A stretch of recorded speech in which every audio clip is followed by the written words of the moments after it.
Recording in progress. Good morning, everyone. I hope that you are here with us. From my side, from the technical point of view, I see that people are here, yes, and the number is growing. Good morning, good morning, good morning. I am Dorota, and I'll be your host for the webinar today. So let me introduce a few technical aspects, but I will wait a little bit because I still see that more and more attendees are joining us. So the number is growing, so I will wait a little bit to make sure that everybody has a chance to hear this. So once again, good morning. I hope that you are well. My name is Dorota and I'm the host for this conference today. Let me introduce a few technical aspects of this conference. So, first of all, the chat is our common space for the communication. And I can see that you are using it right now. So yes, please say hello. Maybe you can write what institutions or organizations you represent, so we will know a little bit more about ourselves. Use the chat to share your thoughts. Maybe you would like to share some interesting links and web pages that are corresponding with the topic. If you have any difficulties, please let me know by sending a direct message in the chat. And we are very ambitious today, and we planned a Q&A session, but it's the last point of our meeting, so we encourage you to ask questions to panelists by using the Q&A function. You will see the Q&A icon on your Zoom menu. I see that you are writing, greeting on chat, so everything is working fine. So, ladies and gentlemen, it's a great pleasure for me to introduce the first speaker today, who's going to start our opening session, Mr. Lazar Elundu Asomo, Director of UNESCO World Heritage Center. Mr. Elundu Asomo, are you here with us? I can hear you. Okay, great. So the floor is yours. Thank you, Dorota. Good morning to everyone, distinguished guests, distinguished colleagues from the different institutions, from the advisory bodies, dear participants. It's a real pleasure for me to address you some opening remarks on the occasion of this international conference titled The Warsaw Recommendation, Introduction to Heritage Recovery. I'll say more about the Warsaw Recommendation and my attachment to the Warsaw Recommendation. But at the outset, let me first thank the National Institute for Cultural Heritage and its director, my dear friend Katarzyna Zalańska, and the team, including Dabrowska, Lipska, and all of you, for really making this initiative a great reality. I also would like to thank the Poland's Minister of Culture and National Heritage, but also ICROM, for the great cooperation and support in organizing this conference. I will not continue without acknowledging, and I hope she will join us today, the presence of the Deputy Minister of Culture of Ukraine, Katerina Shuyeva. And I really hope that she will be able to be with us this morning. Later on in panel one, my colleague Krista Picat will outline the UNESCO's approach to culture in emergencies, including our current work we are doing in Ukraine. So I'm not going to go into that one. But for my part, let me really underline the strong ties of the cooperation, the excellent cooperation that we have between UNESCO and Poland. Not just UNESCO Secretariat, but UNESCO as a family of countries linked together by a common vision of the importance of preserving culture and cultural heritage.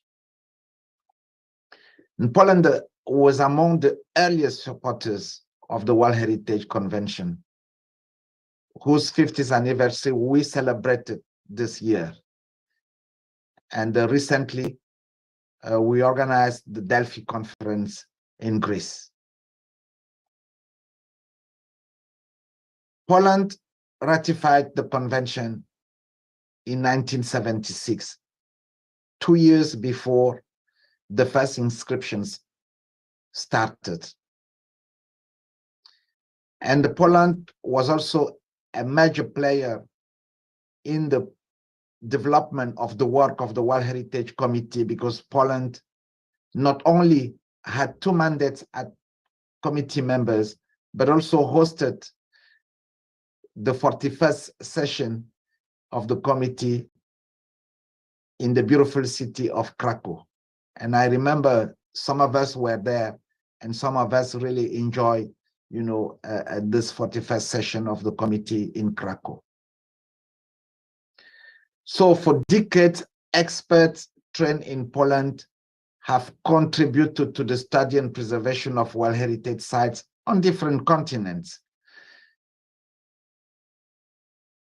This started with the international campaign to save the monuments in Nubia, even before the World Heritage Convention was born. And this engagement continued throughout the years. For example, in the project to preserve the statues of Easter Island in Chile, led by scientists from the Nicolaus Copernicus University of Turin. And of course, I wouldn't forget, the role that experts from Poland have played in preserving the cultural heritage in Syria and many other places.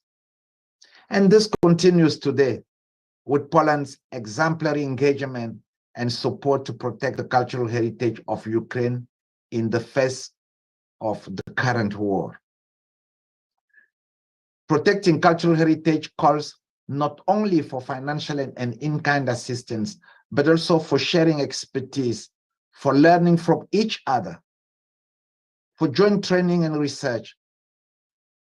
Poland, no doubt, is a leader in each of these areas.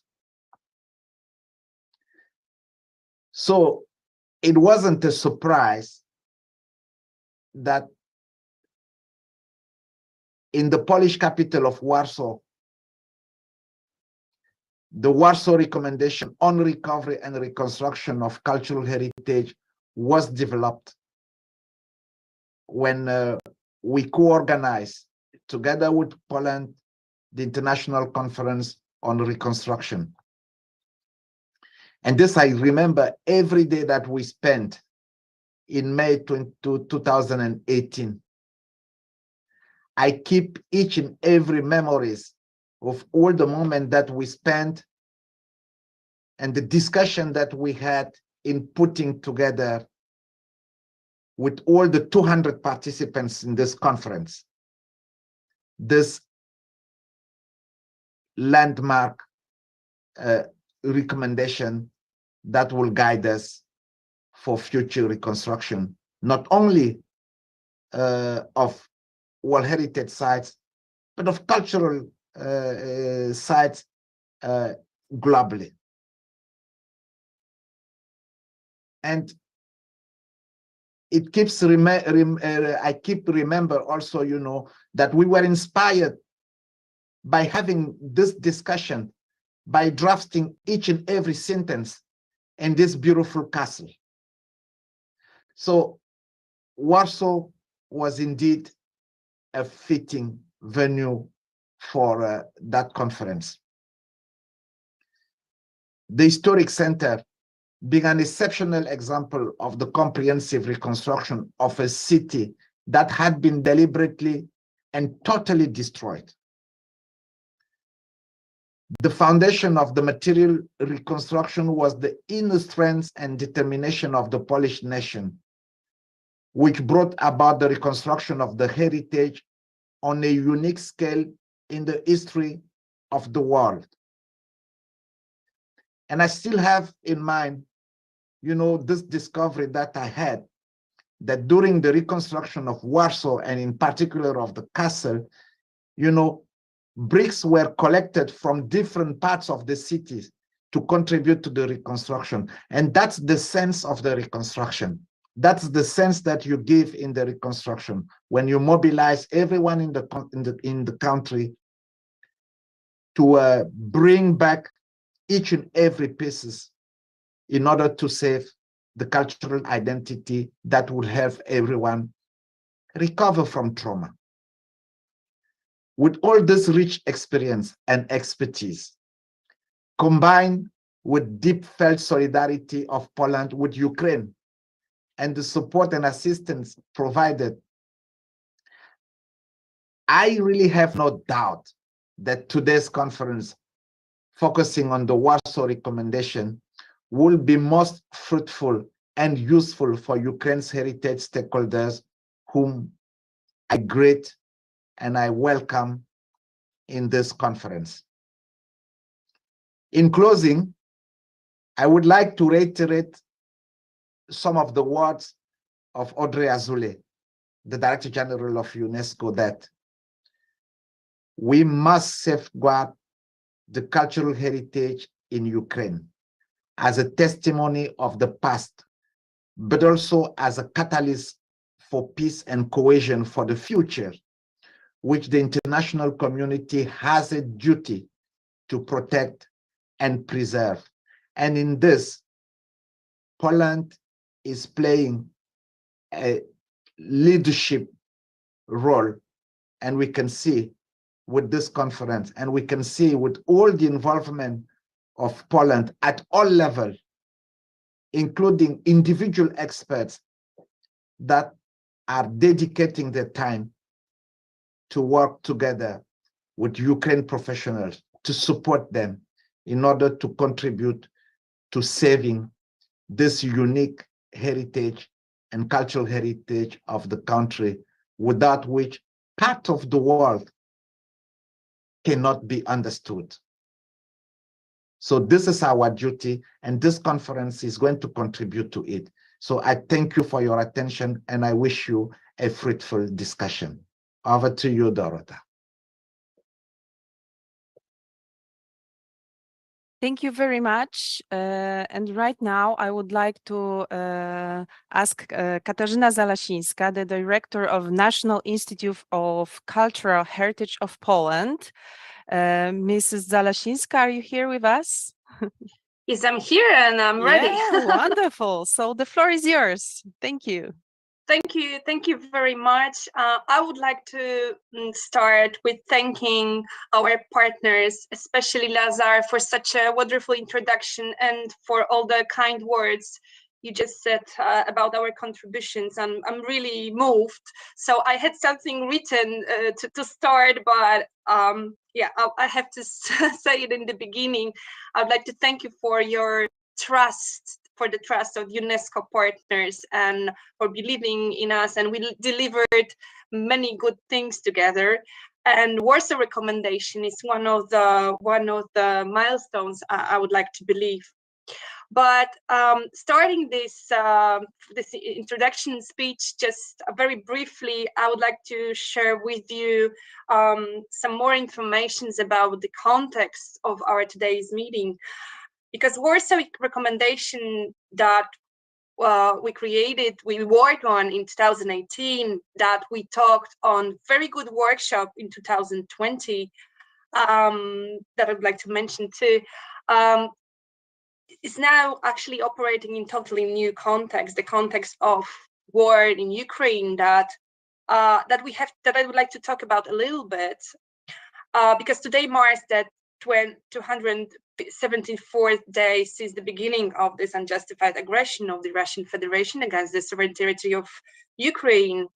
And today, I would like to stress that since the beginning of that war, there were registered about more than 800 cases already of damaged Ukrainian cultural heritage sites or monuments.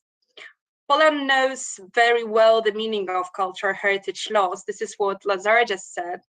The past century wars that hit our country deprived us of our historical architecture, art rows, books, and manuscripts, and collections or archival resources. So basically, Poland lost of also the whole towns, villages. We lost a generation, artists, intellectuals, scientists. This is a loss for culture. That this is the hard experience that we had to go through. And it was the Polish experience of the Second World War losses that was an important factor of the creation of Hague Convention, ICROM, or the Memory of the World program in the 90s.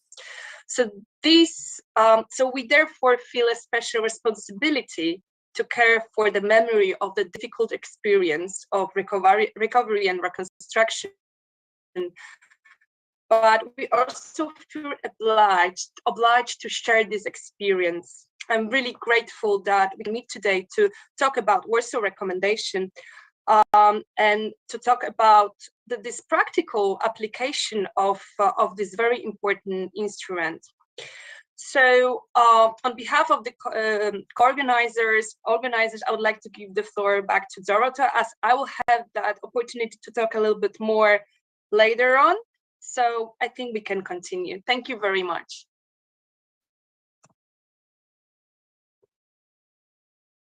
Thank you very much. We are still hoping that Mrs. Kateryna Czujeva, the Deputy Minister for Culture and Information Policy from Ukraine, that she will be able to join us. So if it will happen, I will let you know.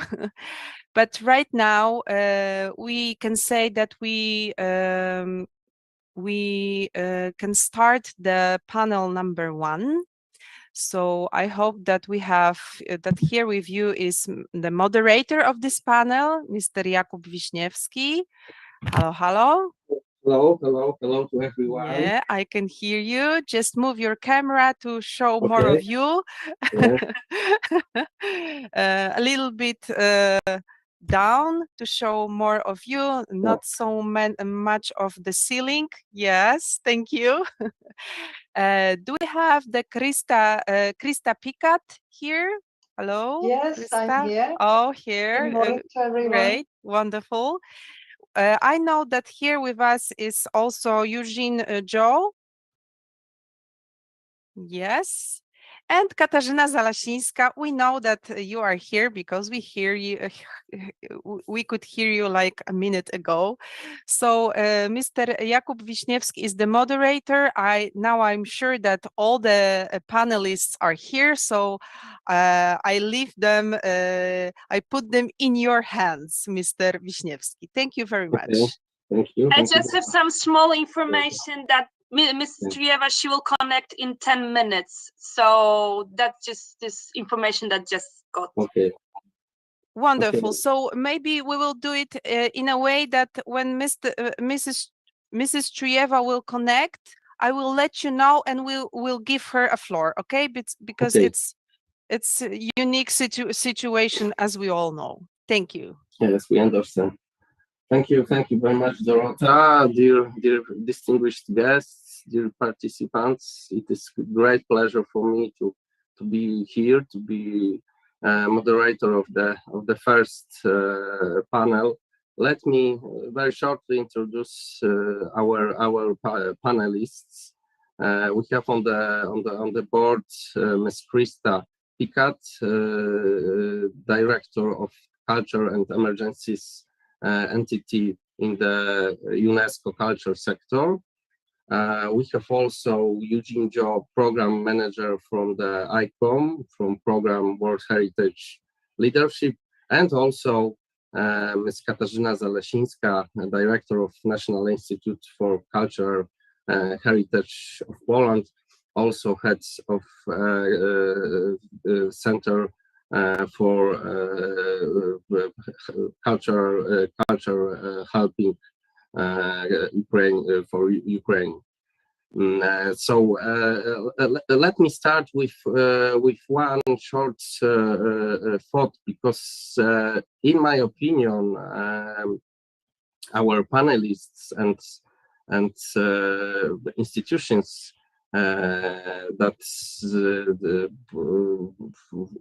representing our panelists give us hope, because they are those institutions are pillars for cultural heritage protection, but also development, because we cannot say anything, nothing about future without solid pillars, solid fundaments that are embedded in the past. So I think we could start with the first panelists. Please, the floor is yours, Ms. Speaker. Thank you very much. Thank you. Should I start or? No. Hello, Eugene. The first panelist is Christina Fickett, and you are the second. Sorry. Yes. No, everything is okay. Great to see you. So thank you very much. Yes, thank you, Jakub. Good morning to everybody from Paris. I have actually prepared a little slide presentation. So if you allow me, I will share my screen. I hope you see that. Yes, we can see, and the slideshow.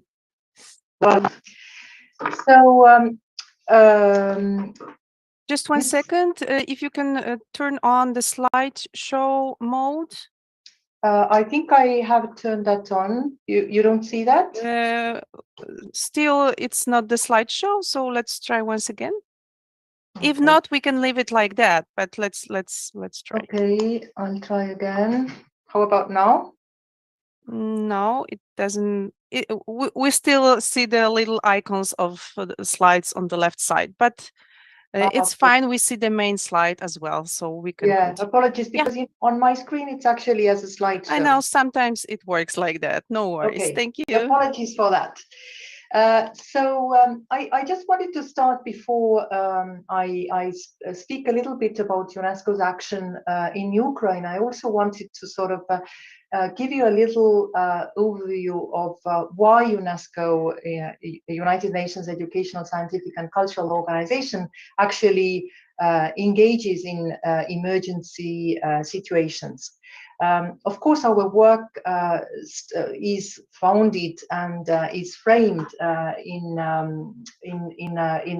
a set of normative instruments that we have developed since the 1950s, already in the aftermath of the Second World War, in the field of culture. But these conventions have had have gained a kind of significance in the context of emergencies, starting already from the 1990s, in the wake of the war in the Balkans, where for the Dayton agreements there was the first time that culture was recognized as a resource for peace building. And then in 2013, culture was first mandated in the peacekeeping missions in Mali.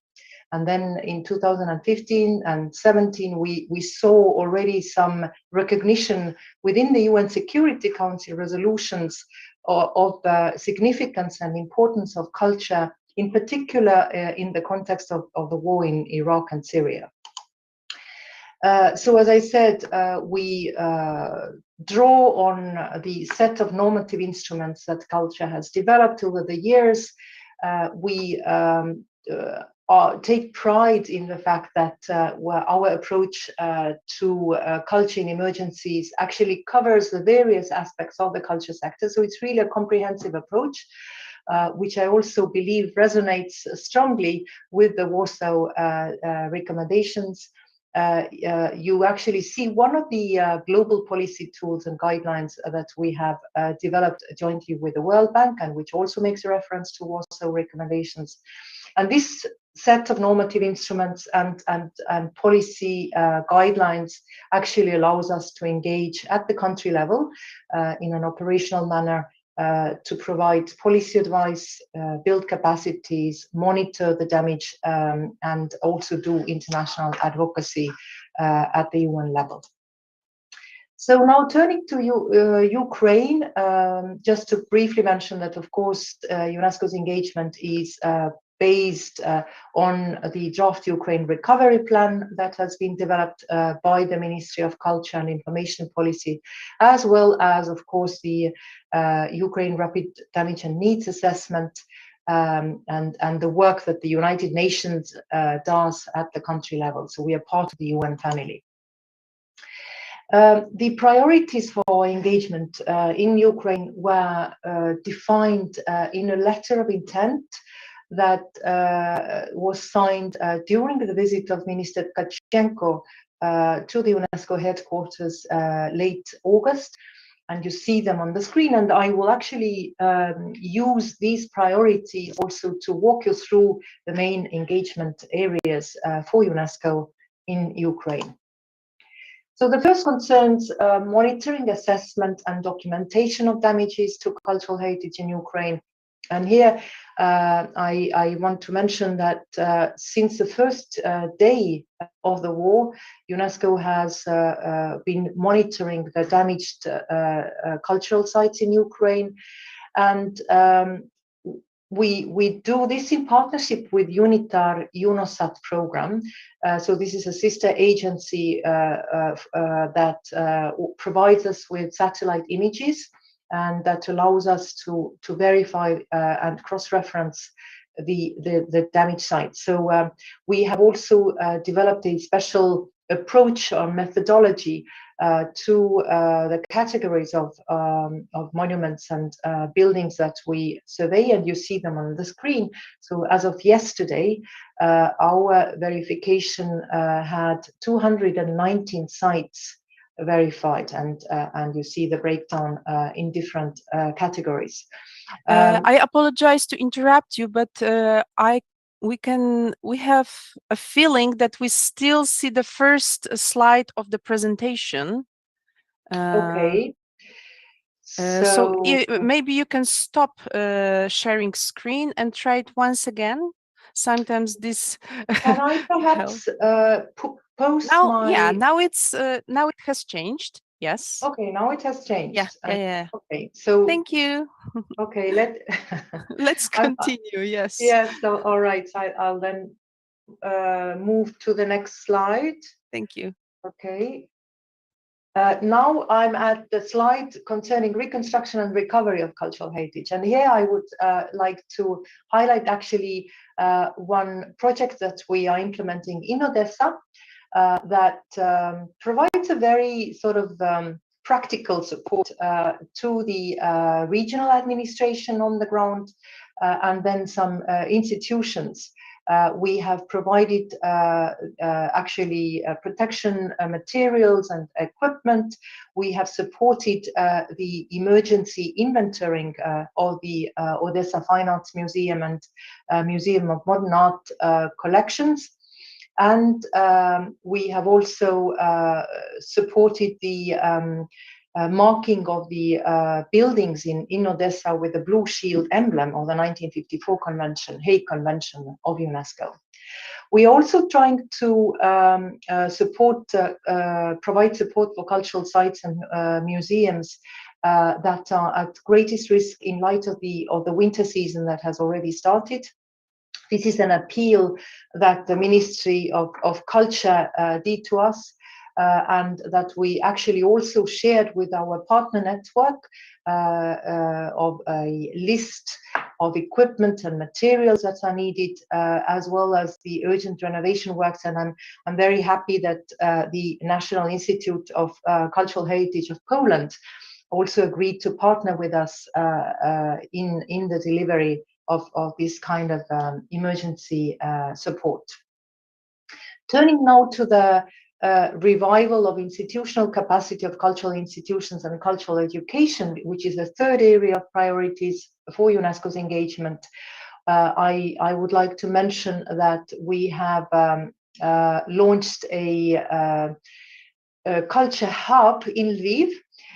This is in recognition of the fact that many of the cultural professionals have fled from the eastern part of Ukraine to Lviv, and the Ministry of Culture as well as the municipality of Lviv are cooperating with us to establish a kind of platform that would serve for capacity building of ministry as well as culture professionals, as well as organizing activities for the communities, using really the role of culture in resilience. This project has been funded by Spain, and we are about to launch the activities in this area. Other kinds of institutional capacity building work concerns, for instance, the training that we are planning, again in cooperation with the National Institute of Cultural Heritage in Poland in January. And this training actually targets the neighboring countries to Ukraine, and will bring together law enforcement agencies as well as experts from Hungary, Moldova, Poland, Romania, Slovakia, and Ukraine.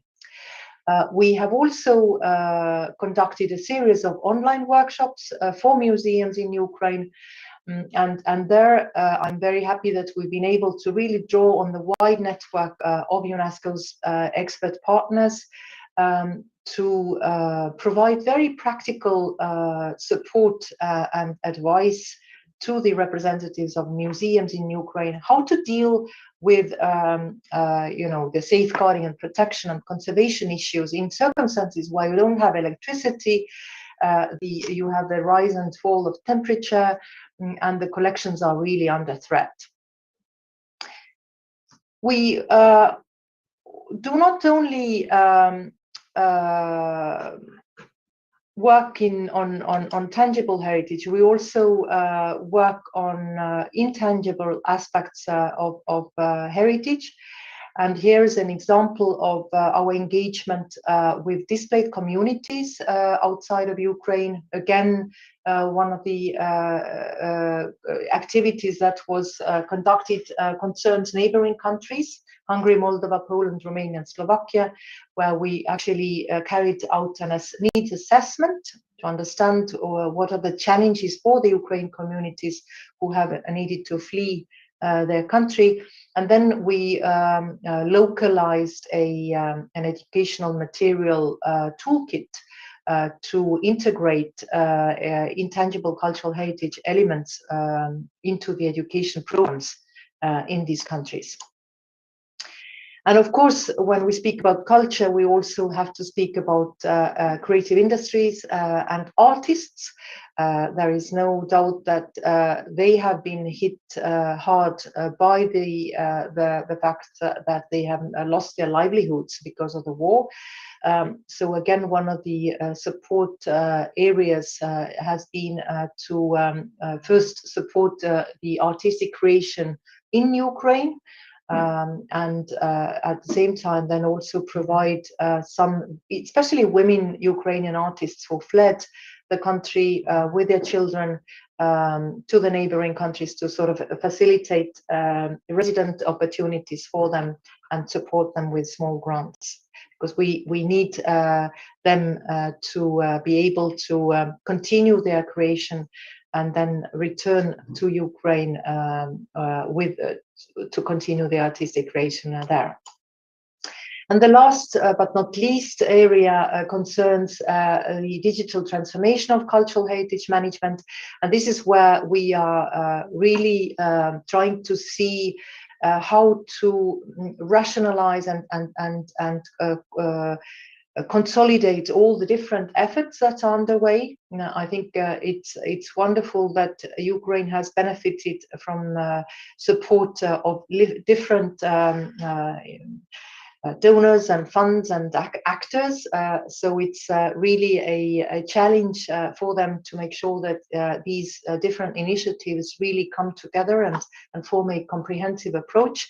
So that's why, of course, since we believe that digital transformation has a huge advantage also for the management and monitoring of cultural property, this is a very important area for our engagement. Thank you very much. Thank you a lot for your rich of details presentation. Krista, it is a great opportunity to take some insight on UNESCO activity these hard times. So let's start with the next presentation. Ms. Eugene Jo, the floor is yours, please. Thank you. I was slightly premature, very excited to speak. And thank you, Krista, for the wonderful presentation. It provided a very comprehensive overview of UNESCO is doing in disaster situations and conflict situations. I would just like to very much thank the Ministry of Culture and the National Heritage Board and the National Institute of Cultural Heritage of Poland, the Polish Support Center for Culture in Ukraine, and also great partners UNESCO, and for making this much needed workshop session available. Obviously, wars and conflicts have devastating effects on the movable heritage, including buildings, sites, monuments and landscapes, movable heritage, including museum collections and objects located in other places, including intangible heritage, traditional knowledge systems, rituals, festivals, and all other aspects of heritage that underpin the health of communities and people in the areas of conflict. So therefore, I'm very happy to be able to participate here on behalf of our Director General, who was unavailable, unfortunately, due to a long-planned mission. I'd just like to share very briefly my screen, just to highlight the different aspects of work that ECROM has been working on in terms of assisting culture in Ukraine and the approaches of our organization. Through the different programs of ECROM, we've been contributing in providing very specific support and assistance to Ukraine, but also in terms of through our long-standing programs such as First Aid and Resilience for Cultural Heritage in Times of Crisis, World Heritage Leadership Program, the Architectural, Archaeological, Tangible Heritage in the Arab region, Athar, and also through the Program on Sustainability and Built Heritage, these are ongoing programs that continuously work in building up the necessary resources and tools that can be used immediately in different situations. And ECROM has been part of the mission to Ukraine to assess the situation and conditions that has been caused to the heritage on the ground, and also trying to assess what are the needed technical assistance for the preparation of a national strategy to be able to combat the aftermath of the dire situations on the ground, so that basically that we can actually contribute in building up the capacity of emergency response, but also in the long term to be able to assess the damage and risk for the heritage on the ground and on sites. And obviously noting the relevance and importance of the content of the Warsaw Recommendation as it consolidates the approach to recovery as a social process, by integrating the issues of heritage conservation together with development and concerning remembrance. We've also translated the recommendation through our Sharjah office into Arabic as well to share it with the much wider public. And we've also worked together with ICOMOS in terms of publishing a joint case study collection that analyzes diverse different case studies in recovery and reconstruction that brings together various different voices and experiences from the ground. Through our flagship program of first aid and resilience for cultural heritage in times of crisis, which is usually called FAR, ICROM has been at the forefront of establishing practical and applicable guidance and tools that can be used immediately and effectively in various different emergency situations. The specific guidance that you see here, the emergency evacuation of heritage collections handbook, is provided in 15 different languages with Ukrainian included. And we also have a specific peace building assessment tool for heritage recovery and rehabilitation provided as open access on our website as well.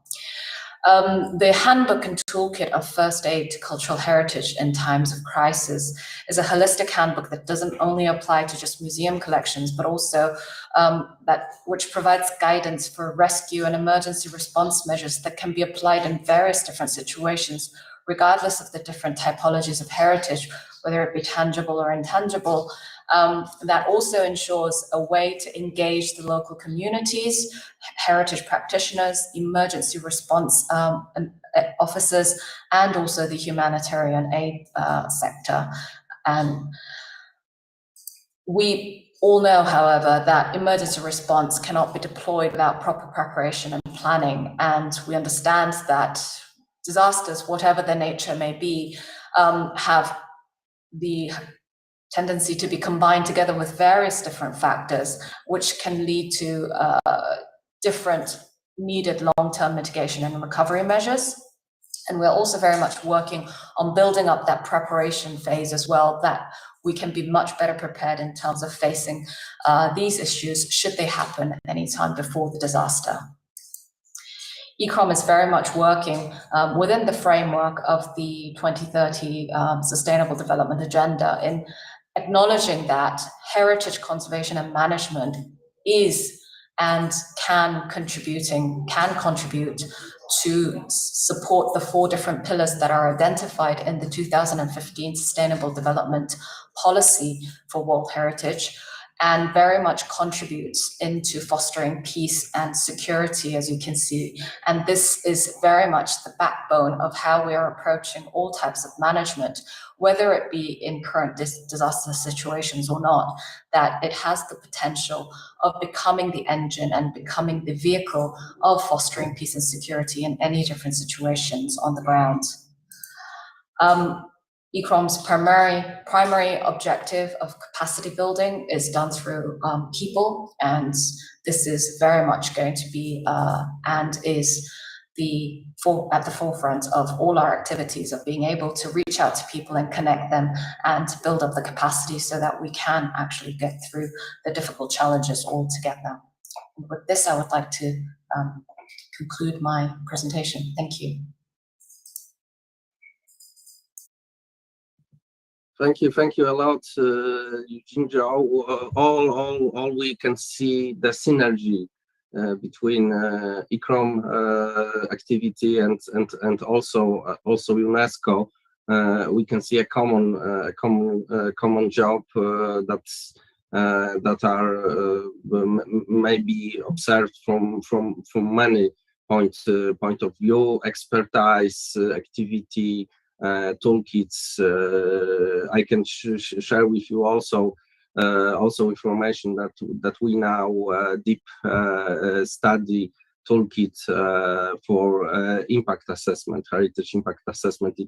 It is great job, and we would like to introduce this approach to Poland, to many World Heritage sites. So we can see different threats, different places, spaces to cooperation. I think I can give the floor to our third panelist, Ms. Director Katarzyna Zalesińska, head of National Institute for Cultural Heritage of Poland. So, Ms. Director, the floor is yours now. Thank you very much. I will use presentation, so we will see how it goes. Let me know, Dorota, if it's working. We can see the slides, and please turn on the slideshow mode. Yeah. Wait, Fingers crossed. Yeah. It's just there are different ways to do it. I will try to do it, but I just wait. Okay. Can I leave it like that? Can we try to do it like it's gonna be faster? Yes, we can leave it like that. Thank you. I have this little problem with Okay. With yeah. So basically, thank you very much for this introduction, for all the speeches. As I mentioned before, I would like to talk about cooperation on the regional and professional levels at the foundation of the new cultural heritage security architecture. This is how I'd like to call the new chapter of cultural heritage security system. As my speech, it's going to be about the evaluation of the tools that we have in the cultural heritage system, and that we see and evaluate now in the context of the ongoing war. So that's also the reason why I would like to start briefly with some informations about the war in Ukraine and the losses of cultural heritage. As you know, every day in Ukraine prices cultural heritage property belonging to a group of 140,000 protected sites and areas of the cultural significance are exposed to destruction or looting. Among the directly threatened cultural properties are the World Heritage Sites from UNESCO list, so recognized internationally as a common heritage of humanity. So as we know, there are more than 800 sites, cases of destruction of cultural heritage on Ukrainian territory. But we already know that this statistics is way bigger, but I will talk about it a little bit later.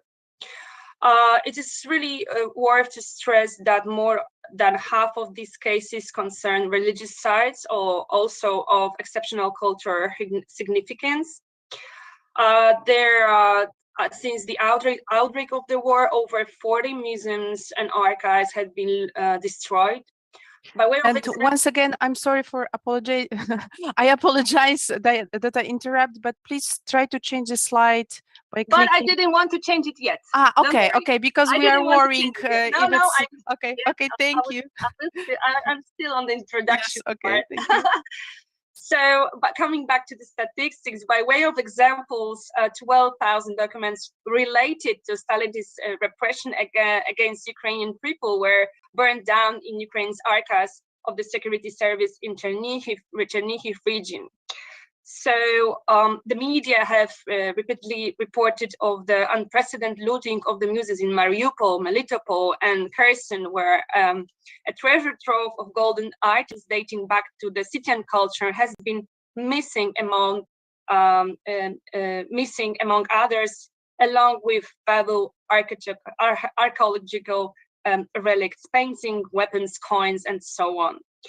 So it is important to stress, and now I will try to turn the slide, showing you one of the museums in Kyiv, one of the main museums in Kyiv, destroyed by missile attack in October, so just few weeks ago. It is important that actual extent of the destruction and losses will only be known when the war is over. For example, the statistics kept daily do not account for the destruction of archaeological sites. And it's worth to remember that half of the protected monuments in Ukraine, these are archaeological sites. Also, the statistics we know, well, they don't really include information about looting of art collections, especially the private ones. So basically, the whole picture, as I mentioned, of the destruction will only be known when the war is over. However, the ongoing project of Polish-Ukrainian experts so the project launched between the Ministry of Culture and Cultural Heritage of Poland and Ministry of Culture in Ukraine, which is concentrated on making inventories of losses of cultural heritage, especially the architecture and archaeological sites. Well, they already show the field work we done, because the first step was made, already show that the number is much more bigger. But one of my colleagues will talk about it a little bit later, so I move now to another part of my speech. So basically, attacks on cultural heritage sites and looting of Ukrainian museums collection are a violation of international laws. We know that, including Hague Convention on the protection of cultural heritage in the event of armed conflict, but also other international conventions and tools. But no convention on no international cooperation system that operated till now had this mechanism of support to the other country in need, in situation that Ukraine is right now. So talking about that experience, I would like to now just once again remind you that the Poland, as I mentioned before, is still feeling the loss of cultural heritage due to the Second World War.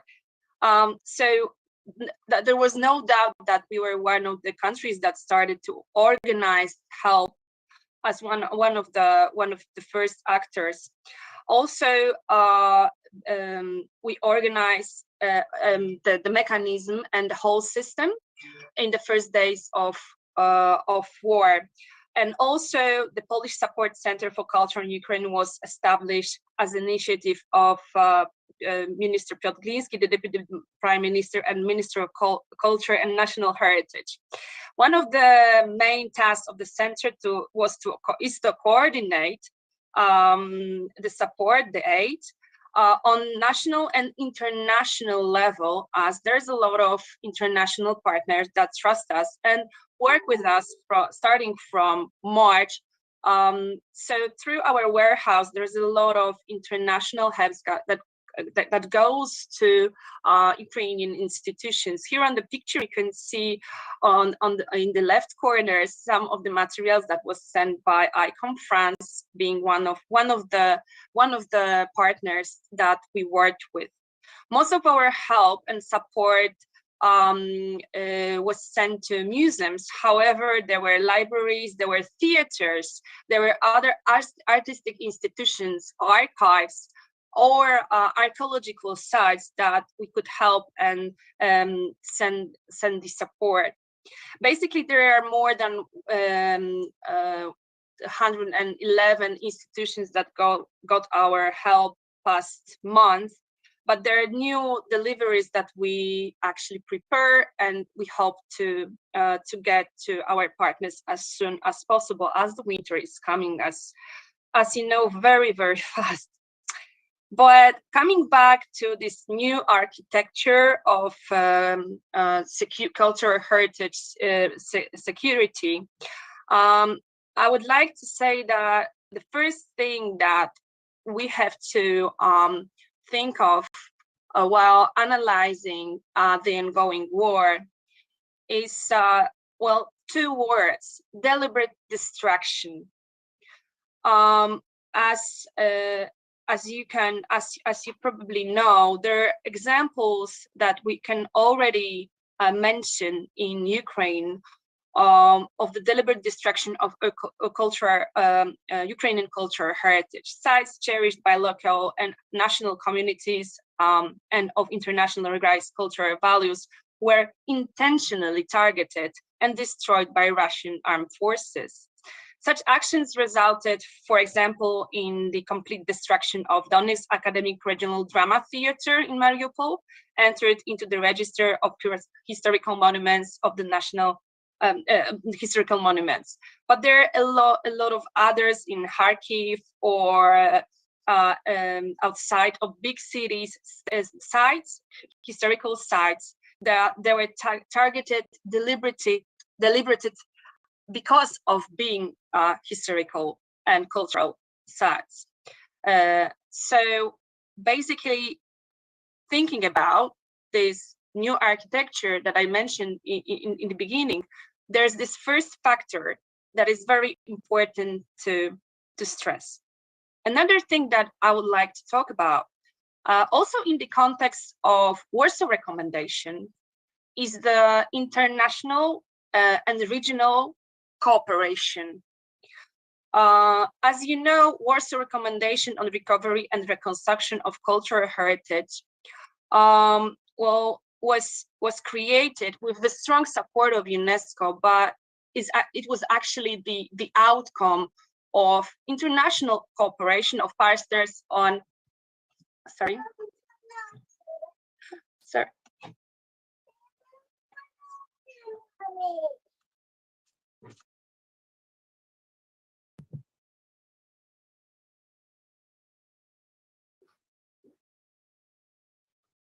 So we have some technical problems with our third panelist, but we have only 2 minutes left. So I think we can somehow sum up our panel. In my opinion, the first and the foremost message that we can see, we can read from those presentations is we have lots of contribution, a lot of energy to assist culture in Ukraine, to assist Ukraine in overcoming many problems that came from tragedy and war, Russian invasion on Ukraine. But I think, and let me return to the first remark, that we have of our panel, that we have hope, and this hope is connected with solidarity, because of course UNESCO, ICROM, and also National Institute for Cultural Heritage and other agencies from Poland, from other countries of Europe and of the world, also some private foundations are working together to assist to assist the Ukrainian culture, to assist Ukraine, its people, its nation, so as to overcome this war, losses, damages from this war. So I think we have. In spite of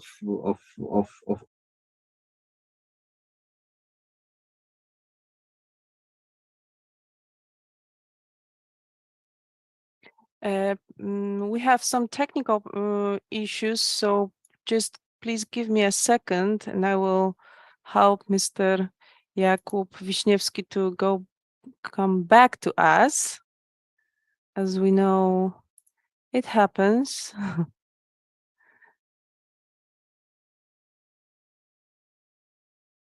Mr. Jakub Wiśniewski, are you here with us? Hello, hello. On my camera and mic. Okay. Yes, but it's working fine right now.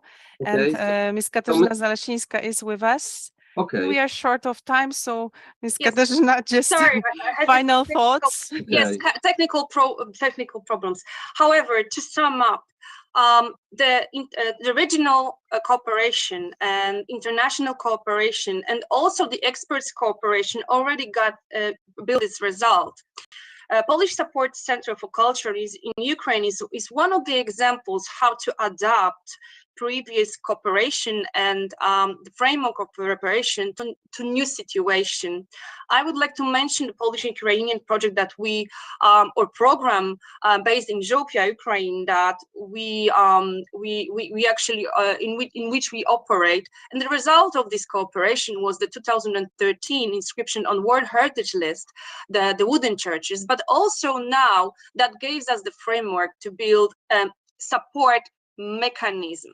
So we need to strengthen, in our opinion, and the way we actually see and how the whole mechanism of support now to Ukraine operates. We need to strengthen the international tools of course, on this legislative level, but also we need to think about this new architecture of culture, heritage, security in a way to build mechanism to support other countries in need in these difficult times as a wartime, but also in other situations that Warsaw Recommendation talks about. And we think that the experience of the cooperation, expert cooperation, creates a great field to build this new system. We think, and we're convinced that coming months and coming time is a time for serious discussion about how to strengthen this framework of cooperation. Thank you very much. That was to sum up a little bit. Thank you. Thank you very much, Mr. Jakub Wiśniewski. The final thoughts from your side? Thank you very much. I tried to sum up a little bit earlier during our short break, but I think there is we can all together think and see that there is a hope and good perspective for the future. We can see engagement, a lot of contribution of many institutions, and of course people, because people create those institutions. And I think this is a good point of departure for recovery of Ukrainian cultural heritage in, I hope, near future. But of course, it is also a good experience, good example for the events situation that could be in the future. So thank you very much for your attendance. Thank you for our panelists, and I think I can invite you for a short coffee break now. Goodbye. Yes, we would like to invite you for a short coffee break. Let's make it 15 minutes. So we will meet again 10 minutes, 10:45 to 11. Thank you very much.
Hey, I think we can start right now. I just wanted kindly to remind you that you can use the chat as our common space, and you can share interesting links as well. Some of you has done it, so you can review chat and click some interesting links that we have there.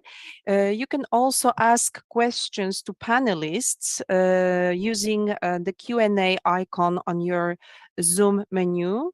And we will organize the Q&A session as the last point of our conference today. So I know that all the panelists from the panel number 2 are here, and we have also the moderator, Mrs. Alicja Jagielska-Burduk. Over to you. Thank you very much for giving me the floor. Welcome to the second panel of today's conference. Congratulations to organizers and congratulations to panelists from the first panel. Indeed, Warsaw Recommendation is a novel and unique document that could bring us and facilitate the future processes of recovery and reconstruction. What is more, and what was already emphasized by Director Katarzyna Zalasińska, now Warsaw Recommendation operates in a new context. Lazare Landau, he quoted Director General and her statement on responsibilities of international community in order to safeguard and secure cultural heritage. Today we have the panel number 2, 4 panelists. We will start from Ms. Dąbrówka Lipska, the head of the International Cooperation Unit, National Institute for Cultural Heritage of Poland. The topic of the presentation is Warsaw Recommendation as a point of departure to recovery of war-destroyed cultural property. Ms. Dąbrówka, the floor is yours. Thank you very much. Am I well here? I have a pleasure to present for you the most... Ms. Lipska, just please turn on your video. Oh, okay. Yeah.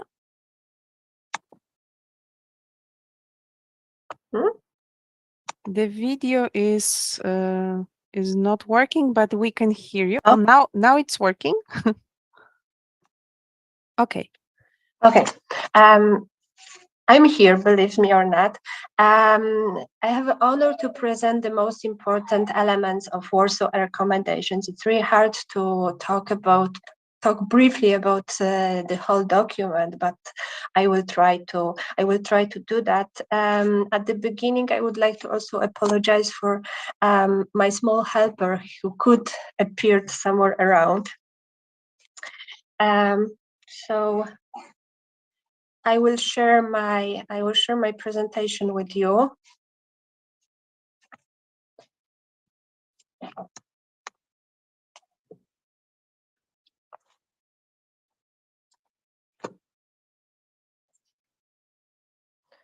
Okay.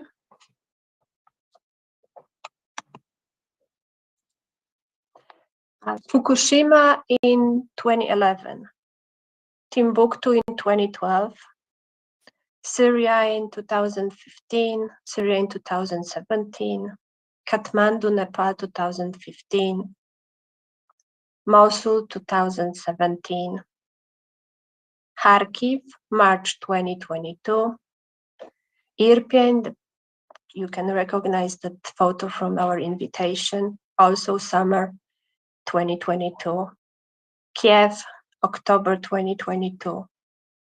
Armed conflicts and natural disaster all around the world for years have brought death and devastation of sites of outstanding values for the humanity.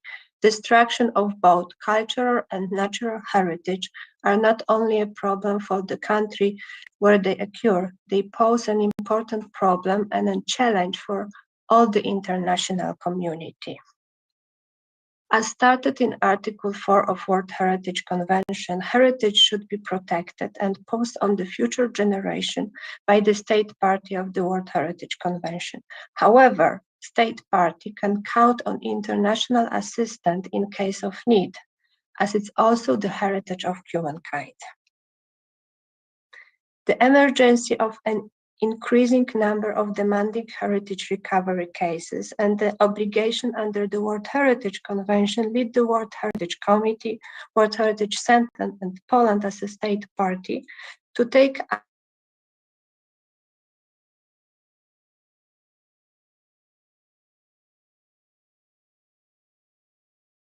damaged heritage to destroyed sites and communities, while at the same time respecting their identities and dignities, as well as of recreating space for stable social, economical life.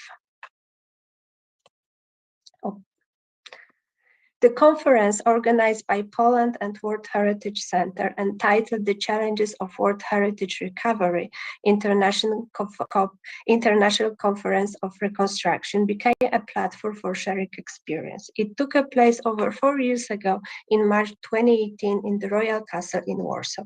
It was attended by over 200 professionals representing all UNESCO regions, including representatives of UNESCO, ICOMOS, ICROM, UNIDR, World Bank, and Global Alliance for Urban Crisis. It was the expert group that created the Warsaw Recommendation of Recovery and Reconstruction of Cultural Heritage. 2 months later, the Warsaw Recommendation was appreciated and adopted at the 42nd session of World Heritage Committee in Bahrain. Since then, the document has been recommended by the World Heritage Committee. The international experts gathered in Warsaw had in mind not only the contemporary recovery and reconstruction cases which we saw before, but also the lesson learned from the past. Mosul, Hiroshima, Dresden, Havre, Gdańsk, and Warsaw. Neither the title of the document nor the location of the conference was accidental, as the document extensively drew from Poland's experience. Warsaw, the Paris of the North before the Second World War, in 1945, has been purposefully and deliberately razed from the ground. Around 70% of the whole city was in total rubble, and over 90% of its historic center was lost. Today, it's a full of life city whose past destruction is commemorated in memorial sites and retained in memories of subsequent generations. In recognition of that heroism, of dedication for Polish society commitment to rebuild their capital city, the historic center of Warsaw was entered on the UNESCO World Heritage in 1980. Warsaw Recommendation on Recovery and Reconstruction of Cultural Heritage was created as a kind of roadmap, a compact set of principles to be applied for recovery and reconstruction of primarily cultural heritage. At the time when the recommendations was being developed, particular attention was paid to historic towns and archaeological sites. However, the principles contained therein can be applied for any example of architectural heritage demanded valuable. The universal nature of the guidelines means that they can be useful, even with the reference for contemporary architecture. If someone asked me how to describe Warsaw Recommendation in 3 words, I would say cultural heritage, people, and time. Very important is that all or most of the rules should be applied, especially in the initial phase of cultural heritage recovery. Many of them require time and understanding of the situation and specific of the site or need of the local community.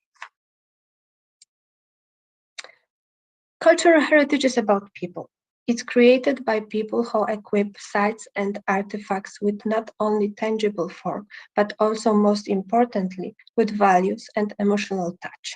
That's why, in line with the Warsaw Recommendation, recovery endeavors are to be undertaken with the active participation of the society.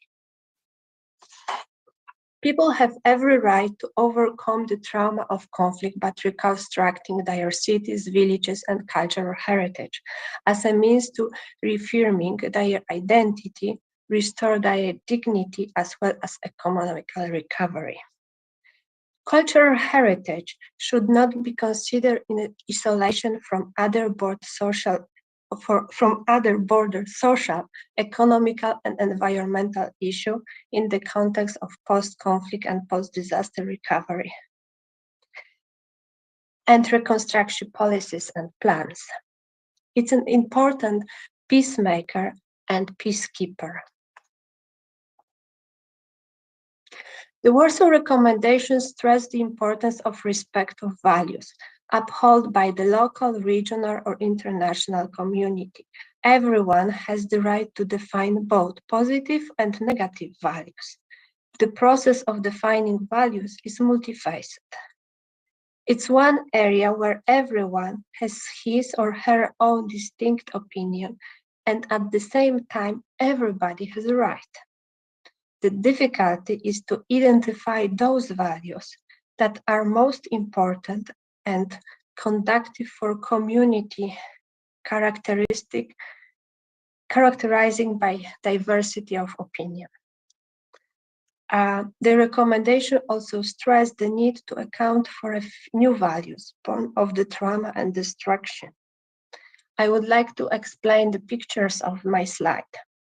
It's not a very dramatic value of historic city of Warsaw.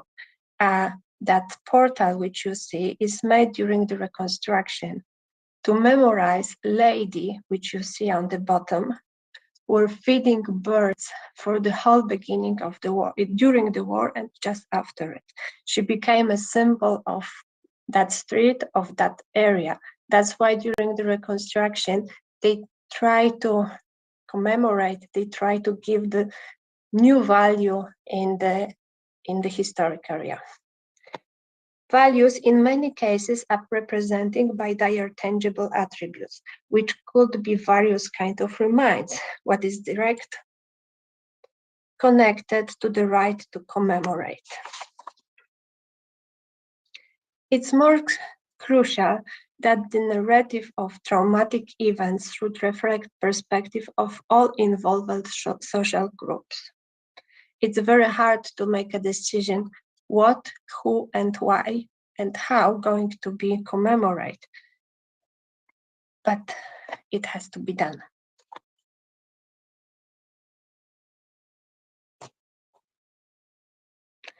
The decisions regarding recovery of cultural heritage in general and specifically should be made in keeping within the art conservation doctrine aimed at protection of unique and universal values of heritage property.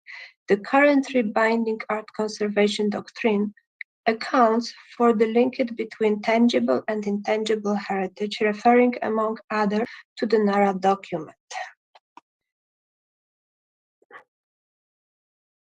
The recommendation makes a clear distinction between recovery and reconstruction. It authoritatively states that the reconstruction is admissible only in extraordinary cases out of care for the protection of the property's values, their authenticity and integrity. Even the best copy cannot replace the original.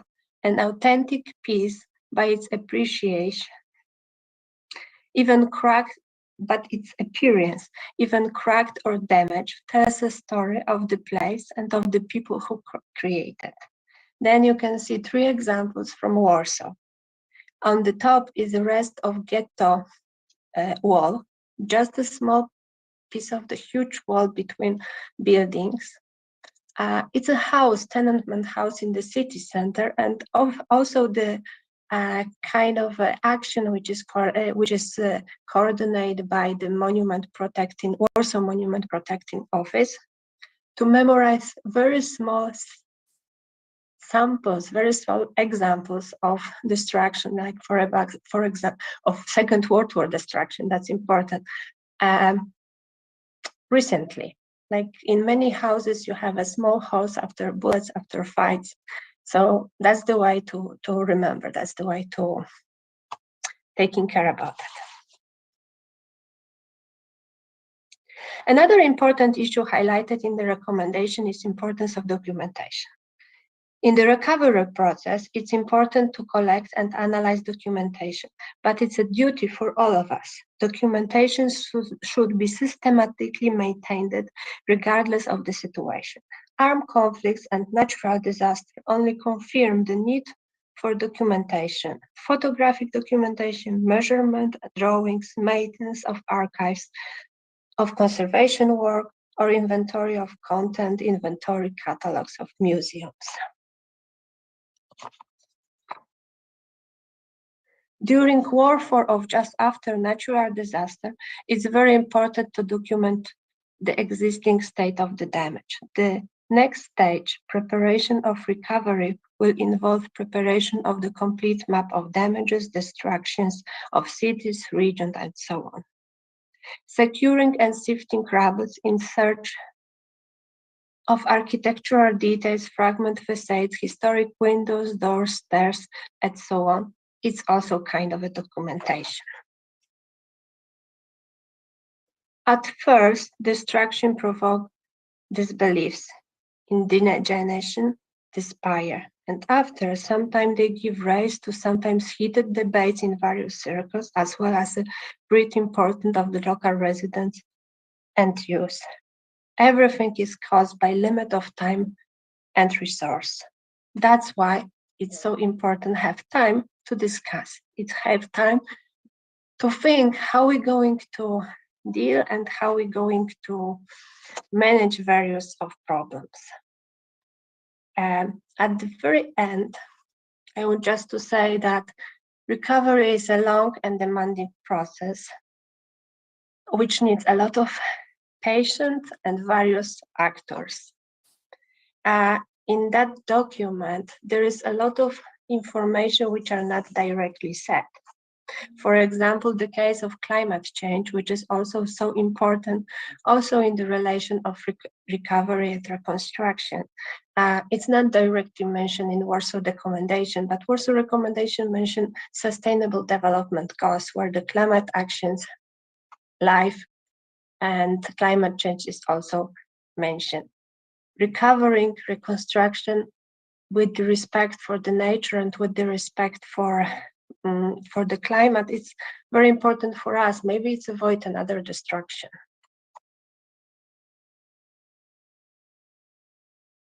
Thank you.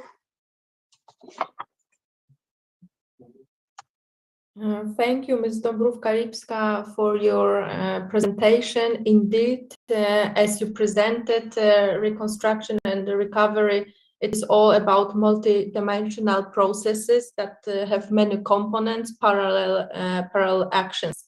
Warsaw Recommendation is a set of universal principles, and what we need now, and it sounded before in the opening statements, is that we need a new architecture of cultural security, how we can adapt to new challenges, how we can respond, and how we can use cultural heritage in building resilience. We know that cultural heritage itself is a very powerful source, powerful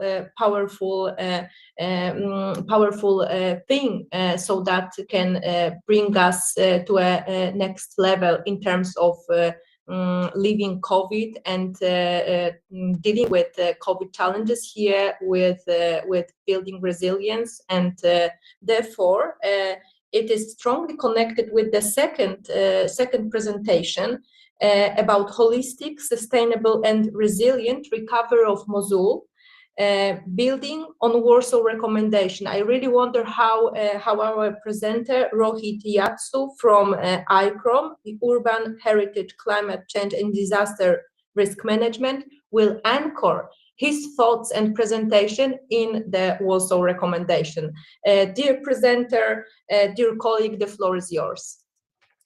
Thank you very much for giving me this opportunity to present how we have been building on Warsaw recommendations for our capacity building project that ICROM is doing in collaboration with UNESCO through generous funding from UAE and the European Union. I'll just share my screen now and then I'll just start the presentation.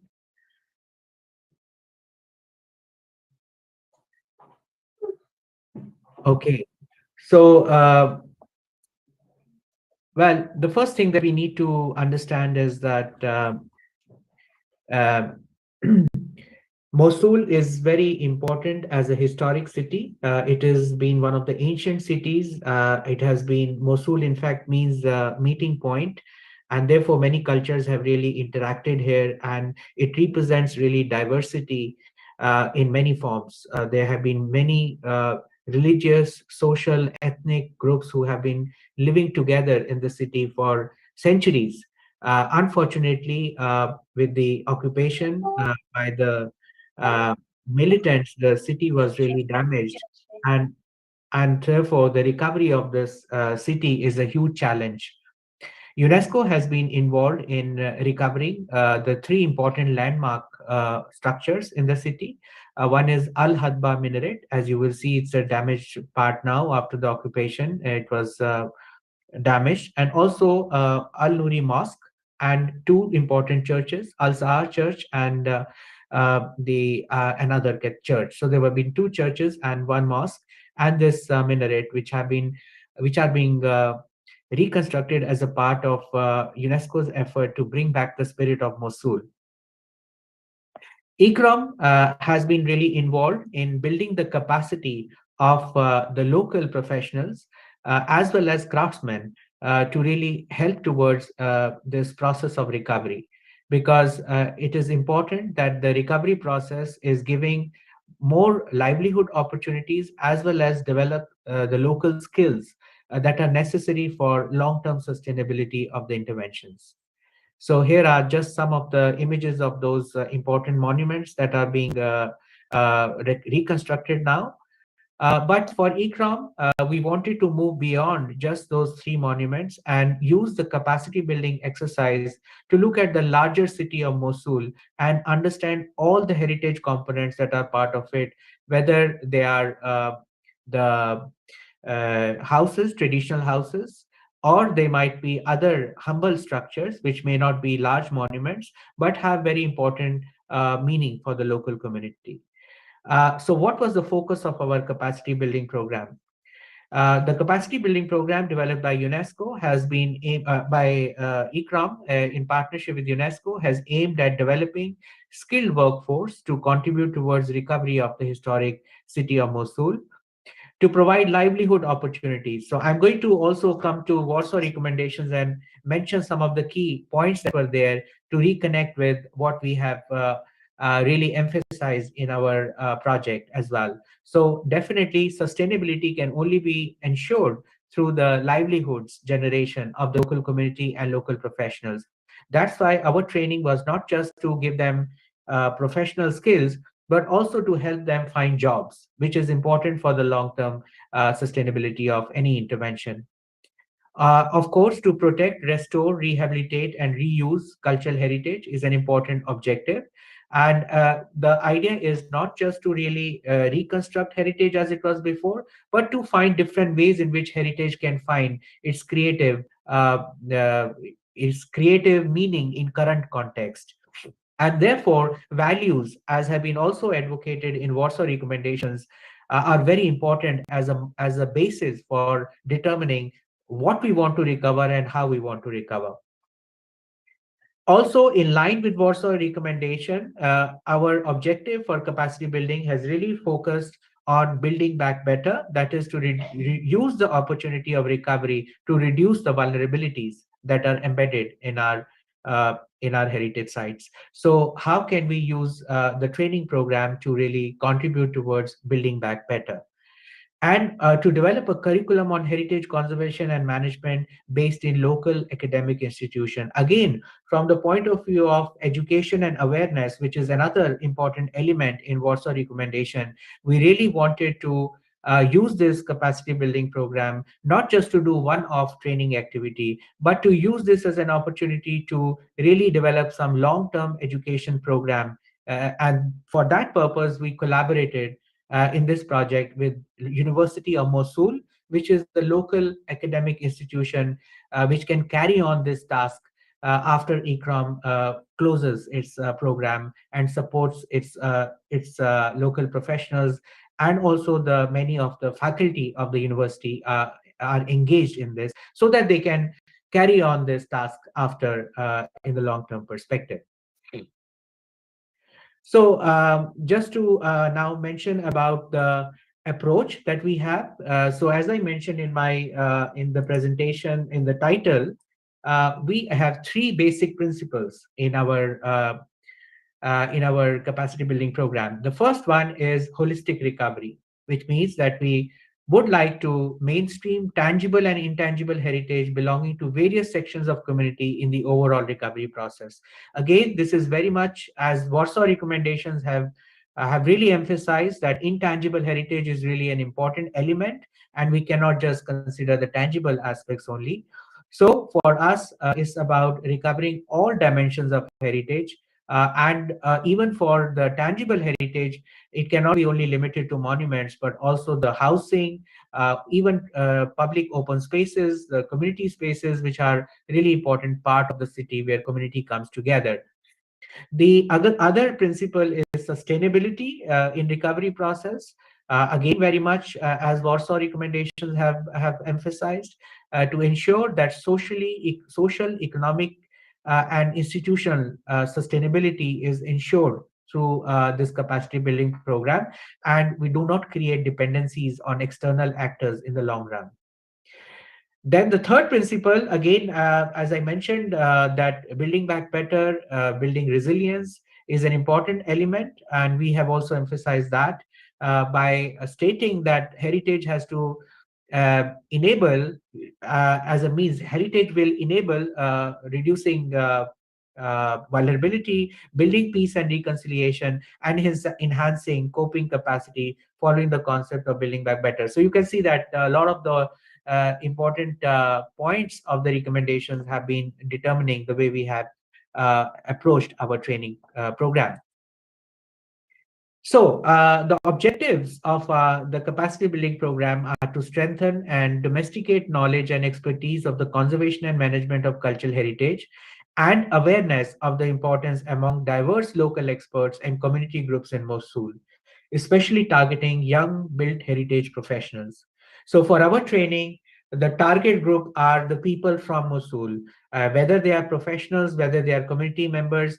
We are not even going beyond the city. We would really like to build the capacity of the local people through this capacity building activity.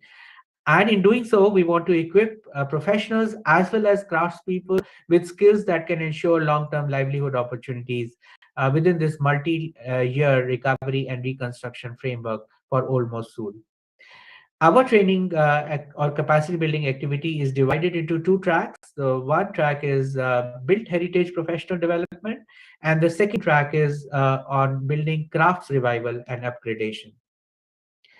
So here is the first activity, track one, which is built heritage professional development. And here young professionals from Mosul from diverse disciplines of built environment, architects, engineers, and planners are really trained to acquire knowledge and technical as well as soft skills needed for managing, implementing, and monitoring the holistic recovery of the urban cultural heritage of Mosul. And we are training 50 participants in this. So we have 2 cycles, and each cycle is of 8 to 9 months each, with different modules, which I'm going to come to later.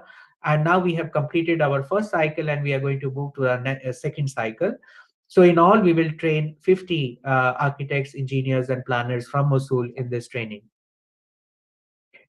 The objectives of this track 1 is really to introduce participants to heritage management and conservation, because they are all architects and engineers, but they don't have the heritage background. So we want to really give them a very holistic understanding of heritage as a basis for them to develop various technical and soft skills. The second objective is to train participants in planning and implementation of holistic heritage recovery processes. Again, as I mentioned earlier, the idea is that we want to really train them to not just preserve buildings or isolated heritage, but to look at the whole city of Mosul with all its tangible and intangible elements as interconnected to each other and contribute towards the recovery process.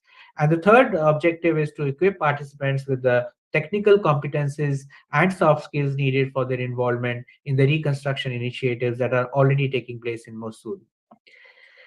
The second activity, the track 2, is really about building crafts revival and upgradation.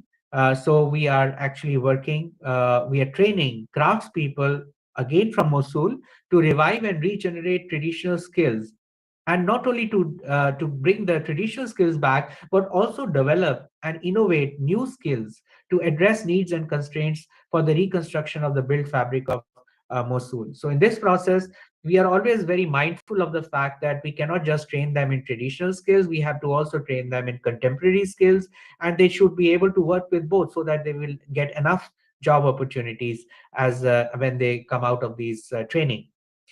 So we want to enhance the skills of craftspeople to improve, again, as I mentioned earlier, their livelihood opportunities through the rehabilitation of Old Mosul and its cultural heritage. So this is just the planning. I would not get into the detail of that, but as you would see that the training is going over several months and is divided into 8 modules, which is again including the integration of different learnings as a final project that is centered around one site within Mosul. So it's a very field-based program. In fact, we are one of the first international organizations to really do our training right in Mosul, in the area where the destruction actually happened, to use it as a living lab. Also, as you can see below, we have all these different workshops which are on carpentry, alabaster, stone, blacksmithing that are taking place as part of track 2. So the Built Heritage Professional Development is really, as I mentioned to you, and in line with Warsaw recommendations, really looks at heritage, not only cultural in a separate sense, but the link between culture and nature is very much emphasized. And built fabric and its connection to people and environment is really fundamental in the way we have designed our curriculum for recovery process. Also, in our recovery, we are looking at, as I mentioned earlier, we have holistic understanding of heritage. Therefore, we are looking at both the tangible, intangible, movable, immovable, and natural and cultural components. And through our training, we want to develop a strong connection between heritage conservation and management, urban development, disaster risk reduction, and crisis management. I would like to emphasize here that our training is not only aiming to do reconstruction post-conflict, but we are also looking at this recovery and reconstruction process as an important opportunity to address issues that are global today. For example, climate change or the other kind of disasters that we are confronted with, or even the issues related to economic development. So all these factors are very much included in the way we are giving the training, so that they get an understanding that recovery has to be holistic. It cannot just look at only heritage in a very isolated manner.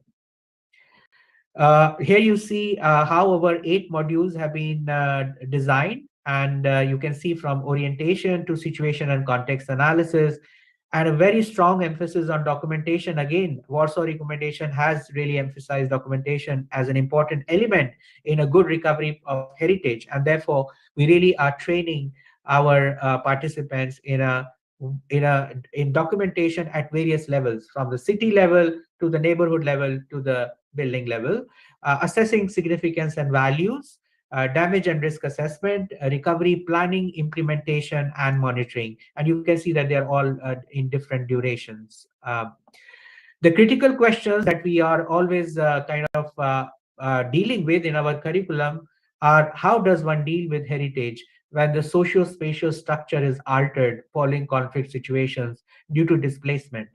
So we cannot look at it only preservation as the physical fabric. We also have to look at it with regards to the communities that have been displaced. So how do we deal with expats who are not in the city, but who are very interested in restoring their heritage? How can we work with communities who want to come back, but they don't have the livelihood or other opportunities to come back? So all these issues are very much also given consideration while we build all the technical skills of the professionals who are training with us. When new social groups have moved in while the original ones have moved out or changed the location, how can we reinforce old identities?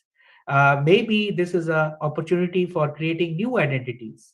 And can existing identities go through transformation? Again, these are very critical questions that are important in a post-conflict recovery. And we want to be the participants to really keep all these questions in mind as they develop their recovery strategies, or they learn how to develop their learning strategies. Therefore, we have a whole module in the beginning of the course, which is focused on situation and context analysis. So they do understand who are the stakeholders, where are they, what are the points of convergence, and where are the gaps between them. As I have been mentioning earlier, we are emphasizing that recovery of heritage is not merely about recovery of built fabric, but also would entail rehabilitating people and reinstalling traditional functions. And so, as you can see, we are training our participants to make decisions for deciding what kind of interventions they will go for the recovery of various urban heritage attributes. So from repair, restoration, reconstruction, rehabilitation, adaptive reuse, or reuse of salvaged heritage fragments, or upgradation of infrastructure, all these are interventions that have to be decided through various very clear processes that have to be that they have to learn. And also, as I mentioned earlier, how to do recovery planning and implementation at the city, neighborhood, and building level. So there are questions that we are always asking in our training, which is about what to recover, how to set priorities for recovery, what to retain, what to let go, on what basis should we decide that, how does one combine traditional and contemporary design, material, and technology, who should participate in recovery planning and implementation, and how to document the entire process of recovery.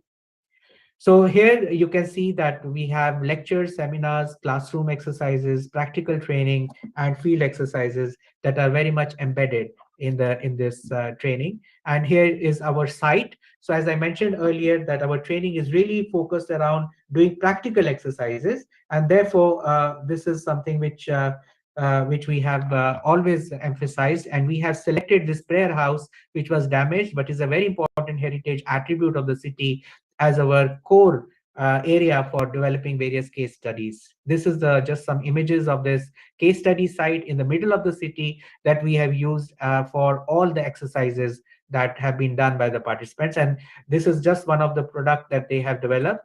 And here you can see the model, 3D model developed by the participants themselves, because as I have said, documentation is a very important element, and they are learning all the kind of state-of-the-art skills as well as traditional skills to learn about this. So here are some of the examples, some images to show you they are now learning how to use drone to do the documentation. They are also talking to local stakeholders while they do the documentation. So it's not just a documentation of physical fabric, but understanding the usage, the association of people. They are looking at the damages and deteriorations. Here they are working with we have professionals, resource persons from around the world coming to Mosul and giving them training on various aspects. Here they are learning about damage and risk assessment from one of the engineers who has flown all the way from Rome to actually give them this training. They are learning about stabilization techniques of buildings and how to record them. So just and then of course there are a lot of classroom exercises. They bring back what they do in the field. There are a lot of discussions among the participants where they share their ideas, share what they have learned, And also we do a lot of interactive classroom exercises where they will learn at the city level, for example, how to plan, how to understand a city, and how to record it, and how to intervene in the city. So here are just some of the images to show you the kind of exercises they have been doing based on all these different exercises, different learnings that they are going through. We have also been making regular tours around the city so that they understand all the elements of the city and interact with the local community members to understand how they perceive heritage of their city, so that they start to really recognize that heritage is not what experts believe it, but actually they can see the. So here is just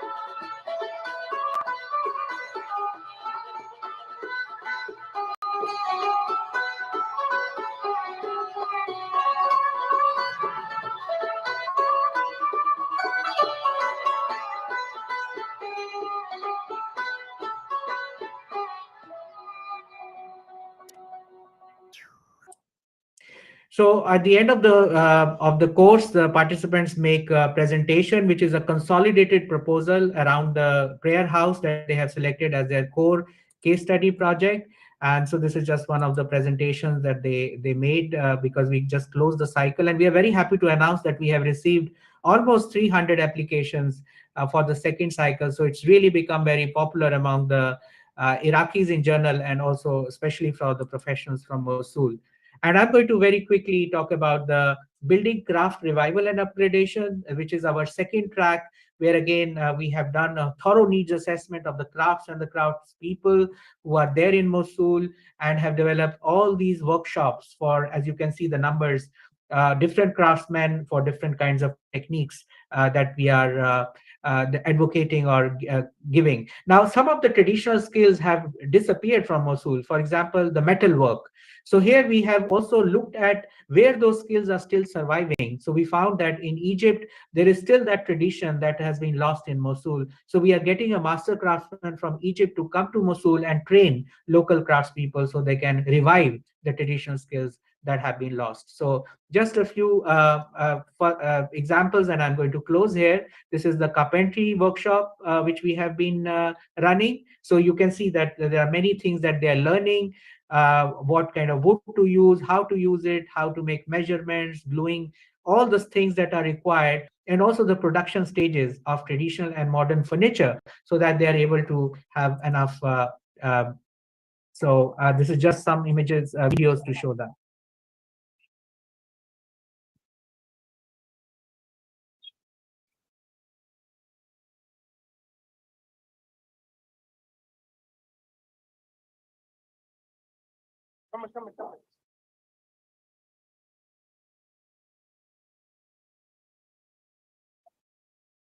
This is alabaster workshop, which is being run because alabaster is one of the very important material being used. So again, there are different things we are teaching them, all these craftsmen. Just another image.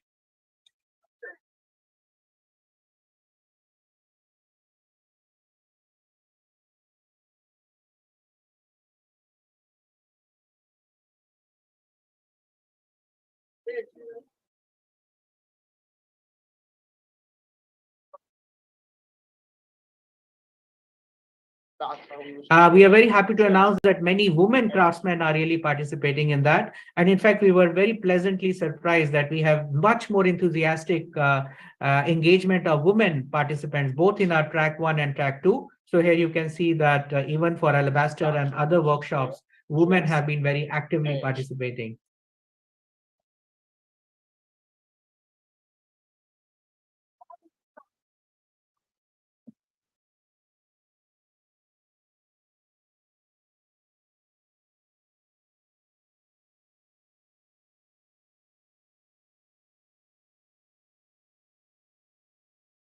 Here they are learning how to combine all the alabaster materials. And then we have a stone masonry workshop, which is again being conducted.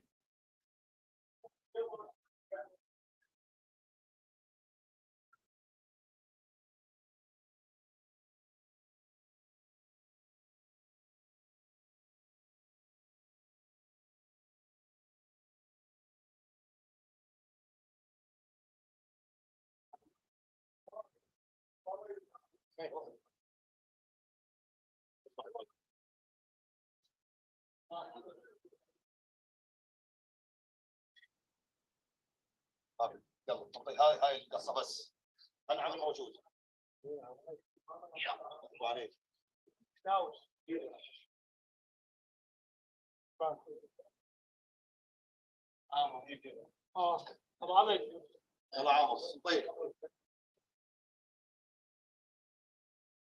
And this is the last one, which is the blacksmithing workshop, which is being also conducted right now, where we are getting help from Egyptian master craftsmen who has come all the way from Cairo to help.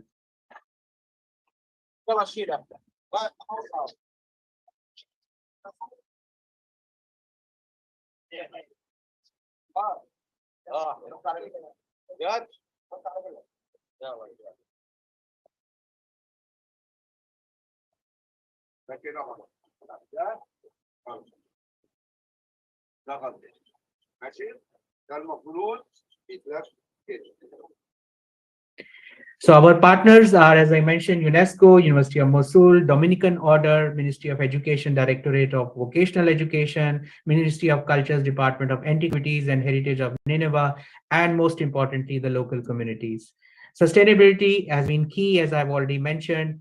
And so here I would like to just close here by emphasizing that how important it is to really build on these recommendations of Warsaw for anything that we do, from capacity building to actually undertaking the projects on the site. Thank you very much. Thank you, Mr. Rohit Yasu, for your insightful presentation and very interesting contribution. Congratulations on this capacity building program. I believe there are many project managers following us today and people who are active both in academia and practice. So we all know how challenging it is to create a good curricula.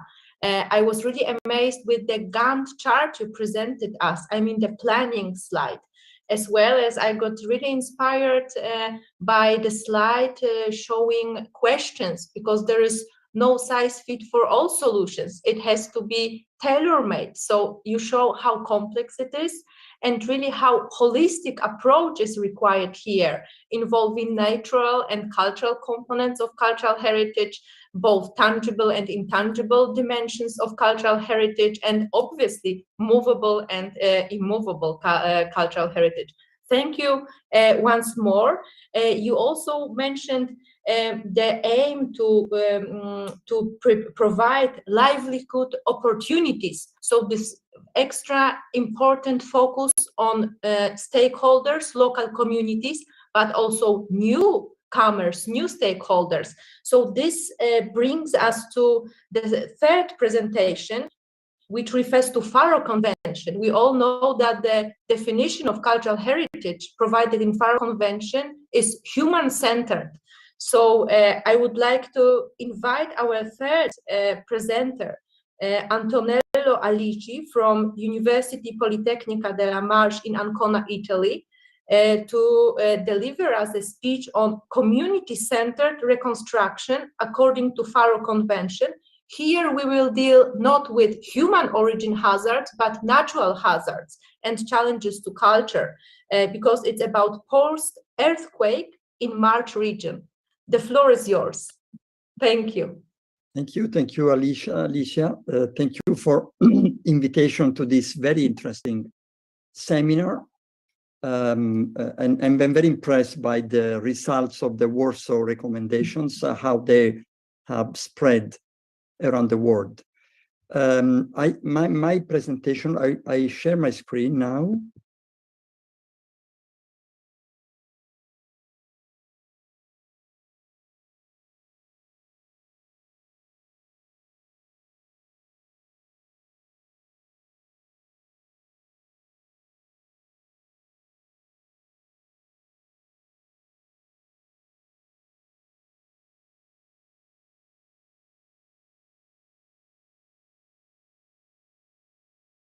If you could just turn on your Yes. microphone. Yes, thank see- you. You Yes, see my yeah. screen now? Yes, thank you. So sorry, I was muted still. I want to thank you for the kind invitation. I'm very, very glad to follow this impressive seminar, and I see how the Warsaw recommendation is already a tool very well used broadly. My connection with Warsaw is a result of our summer schools in post-earthquake, because several Polish participants were taking part to our workshops and seminars. So I speak, as you said, Alicia, on earthquakes. Is a different dramatic situation. Earthquakes are very there is a long history of earthquakes in Italy, especially in our inner regions. You can see here a reconstruction of the last century earthquakes by Dina Dayala from UCL London. We have continuously earthquakes, and they damage, and they have recurrent damages, and they were anyway providing a rather interesting history on resilience and reconstruction capacities in Italy. So when we go to our last earthquake, which was affecting the area where is my university in Marche region, you see here the crater of the earthquake in 2016-2017 was an earthquake going from August 16 to January 17, so making a large territory of damages, 138 towns in 4 regions, all in mountain areas along our Apennine region. This is a land with very valuable cultural heritage, which is deeply rooted in history. And I must say, since the beginning, the history of earthquakes is also affecting a continuous resilience in building systems. So we should recover, we should start from the history of this technical equipment to restore and to change also the building systems. These are some shocking pictures of one symbolic town, Amatrice, from before the event of 24 of August, after the first event on 24 of August, after the second event, 30 October, and then there was a new event with snow even in January. So this is the result. Amatrice was completely destroyed. Today is really a ghost town, and there is a big program to recover this heritage. The problem was the abandonment of the area. Only second houses for summer were kept here, not in very good condition. So this is a side question that we have to discuss. Anyway, the data of this event is 300 victims, almost 400 injured, but 41,000 displaced persons. The building loss was amazing, was very, very dramatic. Many monuments, but also many houses. You see that there was immediately a very good assessment of damages. 114,800 assessment forms to make continuous, how can we say, check of the damages of buildings. And so in Marche region, we had more than 45,000 houses or monuments or public buildings damaged. And this caused a displacement of people. You see some pictures of the immediate intervention of our civil protection, which is really doing it very, very well with professional equipments. And they set sheltering camps, temporary camps, and this was the landscape after the earthquake. Now we are slowly recovering, but slowly, I must say. But also historical buildings and artifacts were at the center of the activity of the civil protection. And so you can see here some very important recovery of artifacts. Let me go quickly to the second part, because the second and third part will be the central. What are these areas? Why they are so important for us? I must say, inner Italy, what was called by the Grand Tour Italia Minore, preserved a cultural heritage of immense value. This is deeply rooted in the territories. This is rooted in 2 millennia of heritage. Italy is the homeland of the urban culture in Western world. This is made of small villages and cities woven into the landscape, a landscape which is very varied from coast to hills, valleys and mountains, each valley preserving its own identity, language, tradition. So this is a very valuable heritage at high risk. We have to understand the responsibility of everybody to preserve, to recover, and to enhance this heritage. You already said in many interventions that never will be the same after a loss like this, but there is the need to give back places to people, because we will go immediately to people.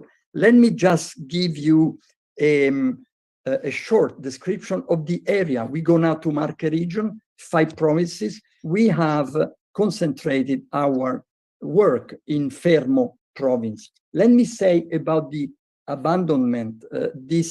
You see the decrease of inhabitants in this region of the Apennine in the central region is dramatic. This was a consequence of the Second Post-War, the loss of working possibilities for young generations, and then also the interest to move to cities, to move to biggest places, to the north of Italy or abroad. This made this land not anymore having the capacity of having agriculture to keep traditions, etc. The villages were depopulated, and this is the starting point of a decrease of interest on these places. You can see that the emigration is really dramatic in Camerino. Also recently, from 78,000 to 59,000. So this process of the population should need our best attention, and this is at the center of our program. Fermo province is a beautiful part of this territory. It's the smallest province, but as you can see also from an ancient map, is very interesting. From the sea to inland, we have a collection and alternance of hills and valleys. And here we have also important cultural itineraries, which are the Franciscan and many religious itineraries, which are also following the agriculture and the season use of the territory. Going from the coast to the mountains, Amandola is the center of a very important national park.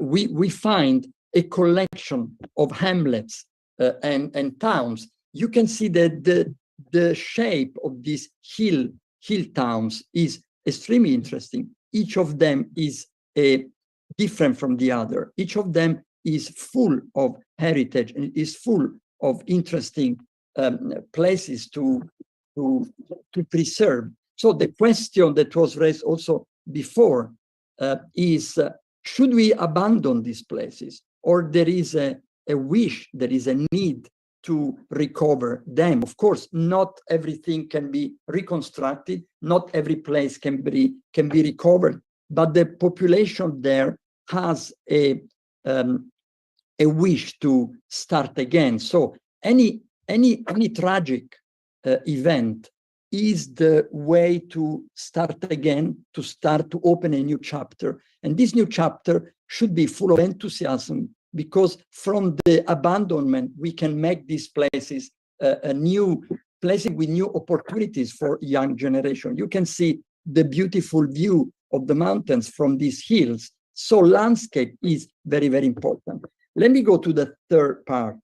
What are the strategies? We started our project in Cambridge already in 2017, making an agreement with the Department of Architecture of the University of Cambridge. Our seminar, Living with Earthquake, we gave the label, the name to our project, was immediately multidisciplinary. We had many interventions from many disciplines. So we are not dealing with stones. No, we are not dealing only with architecture, engineering, technologies, but we are dealing with humanities. We are dealing with the question of intangible heritage, memory.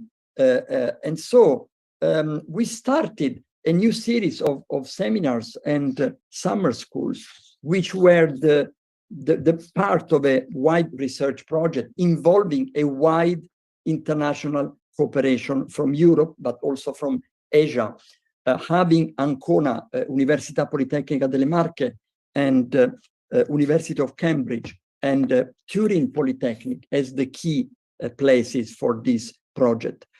We were calling for comparative studies, starting from the value of these places. To understand the value of these places means to not only to study monuments, but to study really the urban fabric of these places, to study the cultural landscape that they represent. And so we had 3 summer school and 1 winter school, which provided a large cooperation and a large which provided the development of a methodology which was starting from understanding the place, understanding the values of the place, and sharing this with the local communities. Our workshop were 10 days. We had 35 students, which are advanced students, PhD students from different countries, also from Turkey. They come because they have a lot of earthquake as well. And you see, this was the first experience in Amandola, a wonderful hill town in 3 different hills. So you see this snake, beautiful urban landscape is completely empty. And this is the first question: how to change the trend, how to bring back people to these empty places, which of course can have even more damages because of their being not kept by the people. So these are some pictures of our workshop, going to study the main church, a Franciscan church, which was badly damaged, and we made a digital model of this church, which was studied also under the structural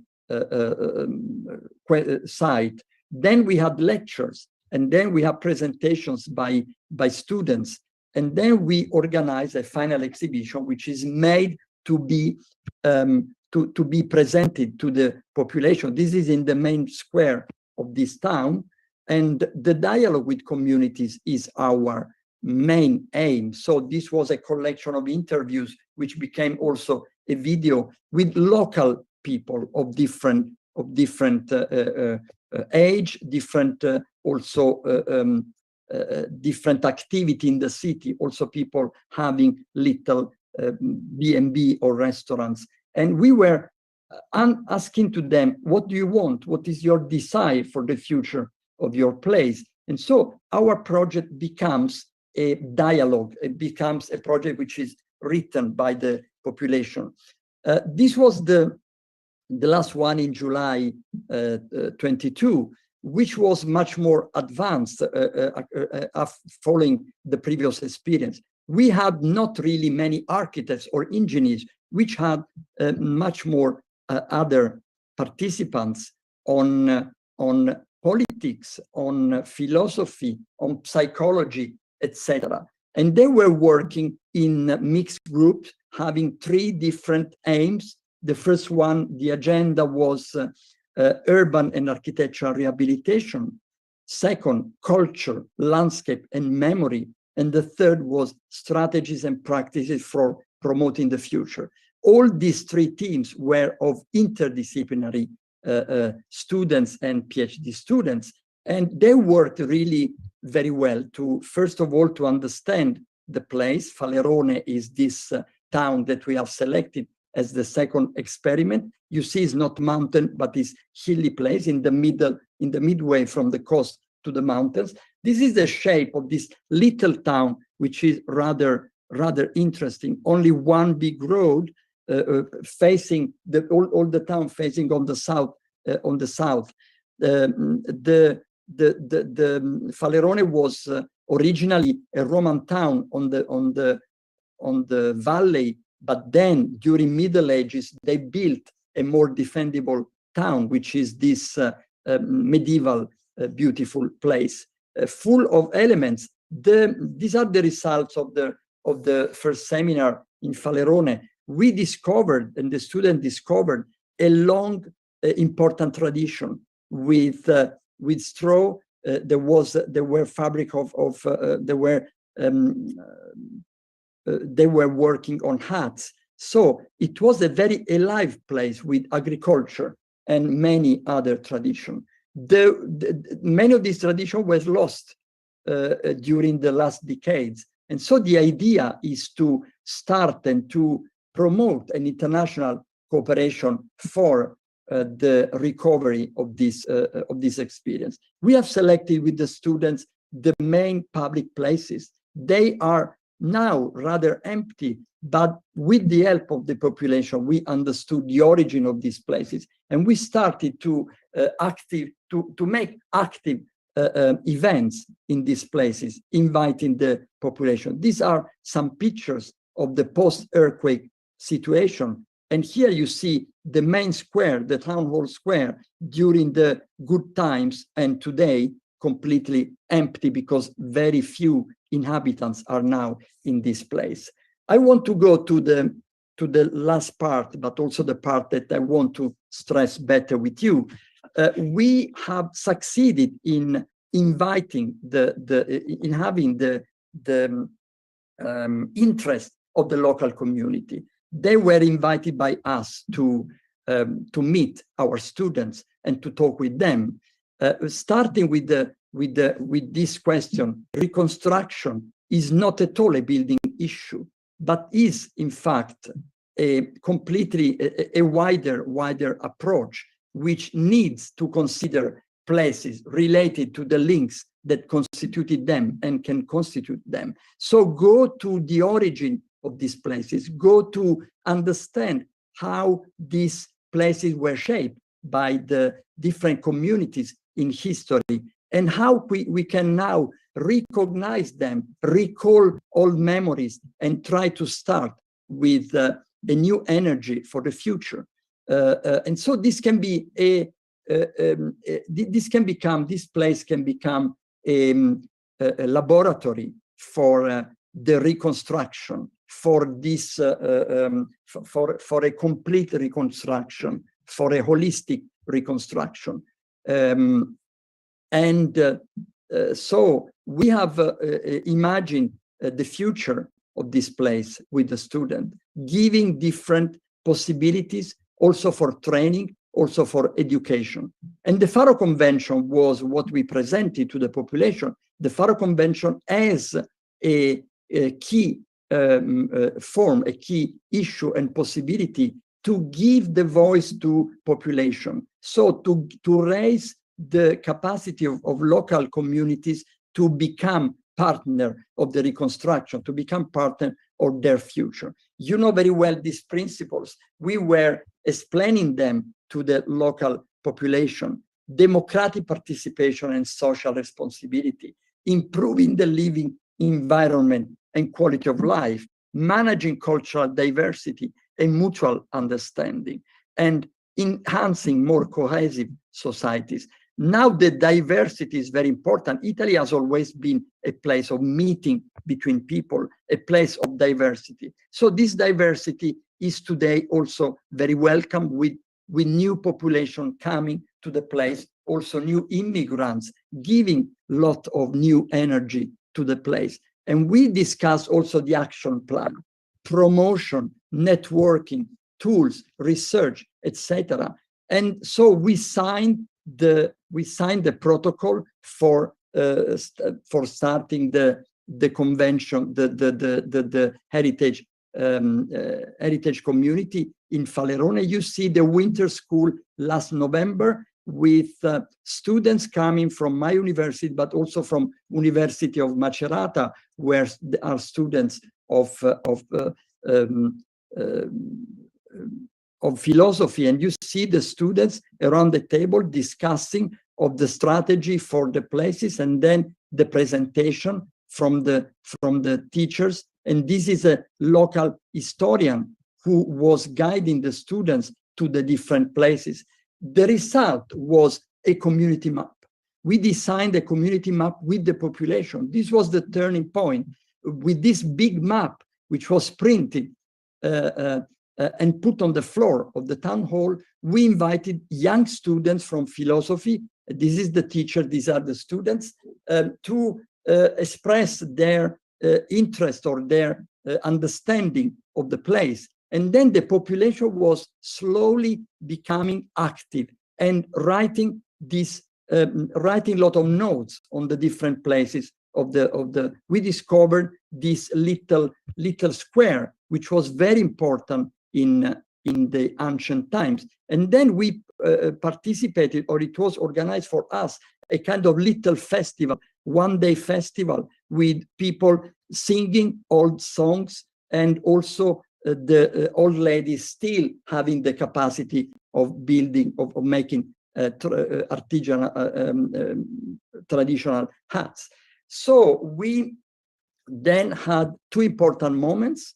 18th of December, there was the official signature of the starting point of the heritage community. And then we had a meeting in February where the community started to write their program. This was really a very big event and very good surprise, because they became more and more active. We hung the map on the main wall of the center of the city, of the completely desert city. This is one of the meetings with the population. And this is the following summer school last July, which was starting with this symbolic question.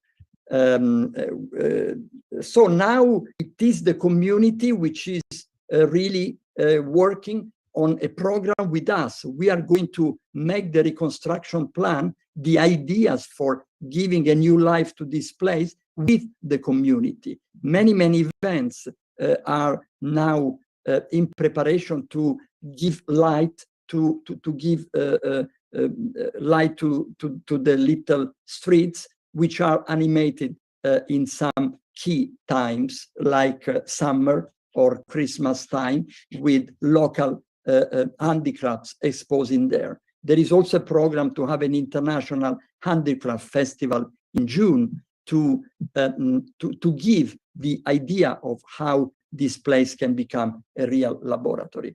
Our last summer school was rather successful, with many ideas coming to give new life to these places, and this was presented to the population. We are publishing a book with this experience of 3 years of work, which we hope can be interesting and can report in a good way our experience. And there is also a website that we have organized to keep and to collect all our experiences. And this is a place which will be continuously updated also as a meeting point with our students. Anyway, I can say that also we have succeeded in organizing an international community of international communities between different universities. So PhD students and master students will be invited again during the spring of next year to work with the population to implement the ideas in a key time, which is this one, when our government has given very good possibilities to have financial support to the reconstruction, which is still not really going very well, but we have the hope that many of these towns can be soon repaired and can host new activities among young generations. Thank you.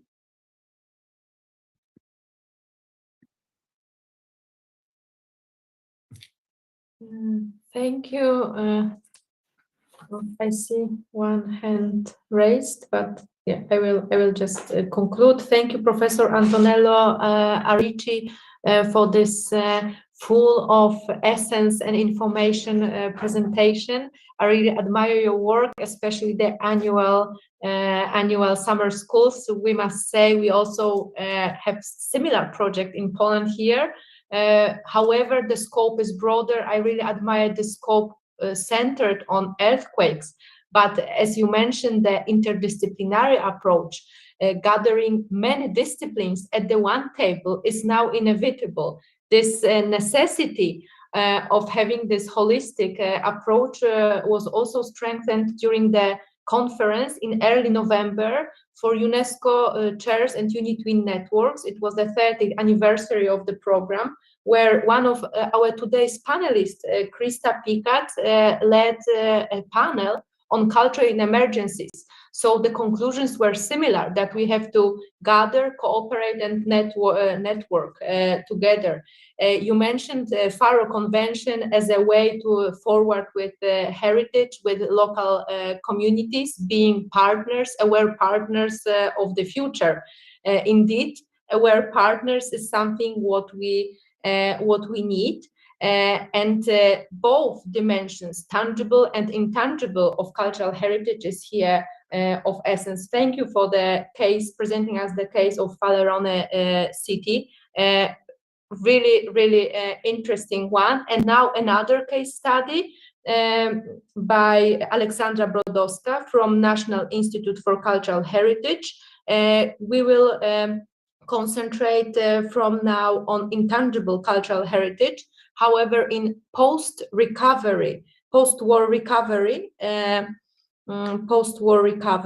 challenges and opportunities in the perspective of the ongoing war in Ukraine. We know that there are many challenges for intangible cultural heritage, especially in emergencies, and it's not tangible, it's something unique.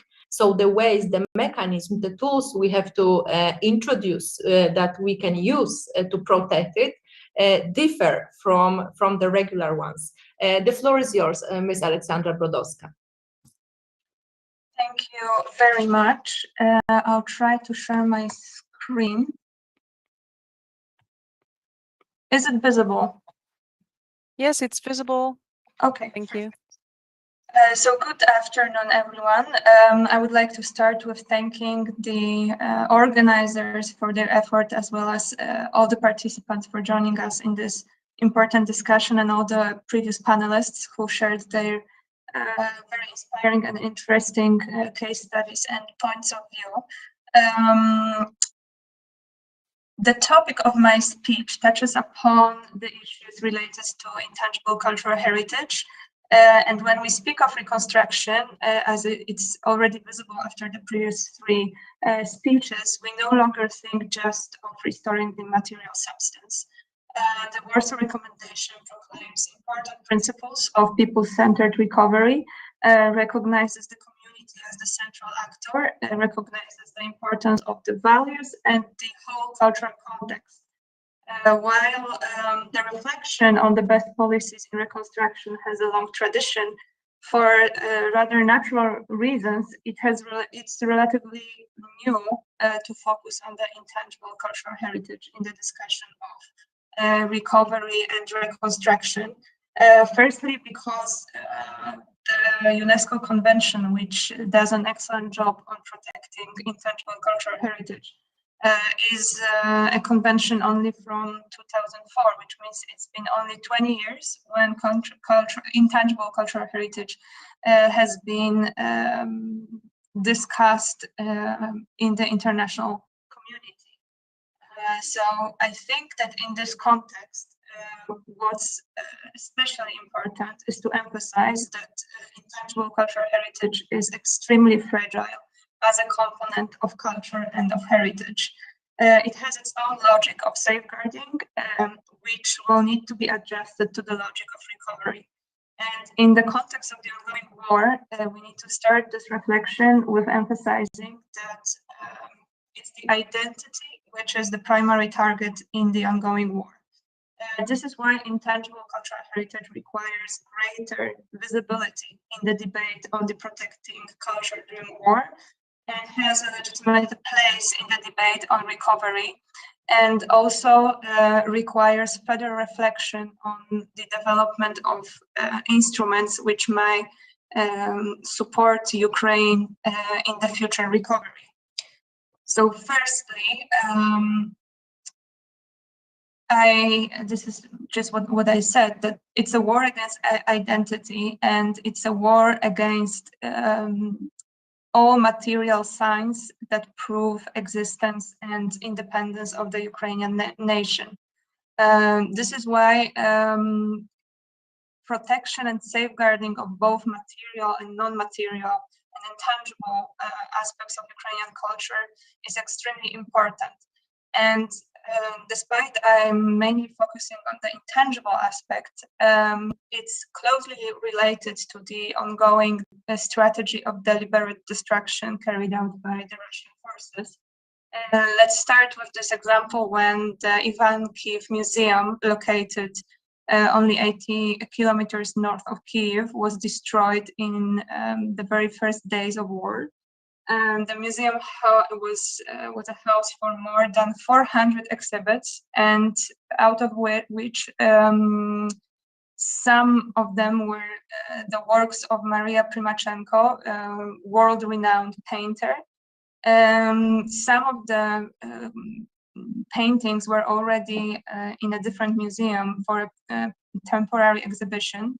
After the missile fell on the building of the museum, it was not possible to save 25 paintings which were burned together with the building. As Maria Primachenko was an icon of Ukrainian identity and traditional folk painting, this part of heritage is irretrievably lost. What we know right now, after 6 months, is that objects of particular importance to the identity of Ukraine are subject to deliberate attacks by the Russian troops. At the beginning, when the museum was hit, there was just some evidence. Now we know that the number of targeted cultural objects is reaching 800, and some of them play a particularly important role for the Ukrainian national identity, and those buildings, without the wider intangible context and the values attached to it, are losing its value. It's not only architectural value, and it's not only historical value, but it's also the intangible value. Secondly, majority of destroyed buildings is of religious significance. We know that numerous intangible cultural heritage practices are related to religious buildings, and what's especially important is that those practices, traditions, and traditional knowledge is crucial for potential reconstruction or recovery of such places. such as, for example, wooden churches, which are especially prone to attacks and ongoing atrocities.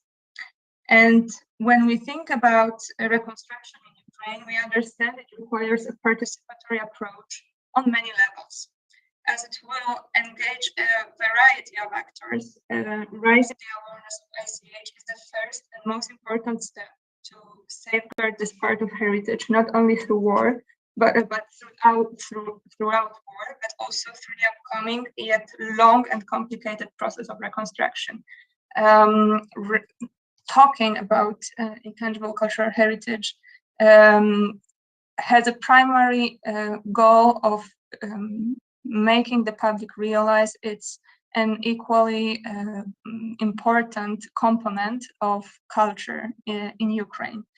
And Warsaw Recommendation gives us a chance to include ICH into the holistic approach based on a community-based thinking. Therefore, the recovery has three pillars which are interlinked and equally relevant for successful recovery and restoring stability in this part of the world. So, as the Warsaw Recommendation defines recovery, it has to be carried out in the context of stabilization process. It has to promote dialogue, and it also has to be characterized by a strong cultural diversity. It's very important to include all aspects of that diversity, which is constructed through various representations of intangible cultural heritage. So therefore, we can simplify the attitude and the principles of the Warsaw Recommendation into three pillars, which are recovery of material substance in connection with retrieving of values in a dialogue with communities.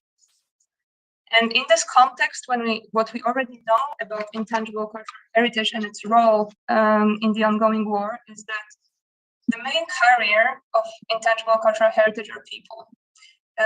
It's individuals and groups who identify through certain cultural practices or knowledge, and they constitute their cultural identity.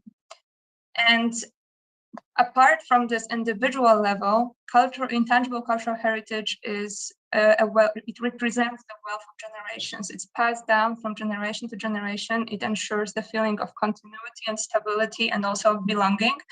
And it's also a crucial component of diversity. What we already noticed, especially here in Poland, is that the practice of intangible cultural heritage facilitates coping with the traumatic situation. It's also an adaptation mechanism, and it's also a factor that strengthens resilience.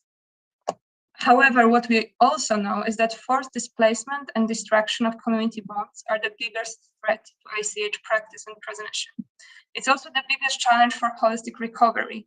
And I think this is a very similar thought that was already mentioned in the two previous speeches. So just to make the scale more tangible, 7 months after the start of Russian invasion, the total number of refugees, which means both internal refugees within Ukraine and those who escaped to other countries, exceeded 14 million. We also know that the most recent statistics describe that 800 objects of cultural heritage were damaged by Russia. So here we can return to this main concept, which is enshrined in the Warsaw Recommendation, which is placing the communities in the center. Communities are also in the center of the logic of safeguarding intangible cultural heritage.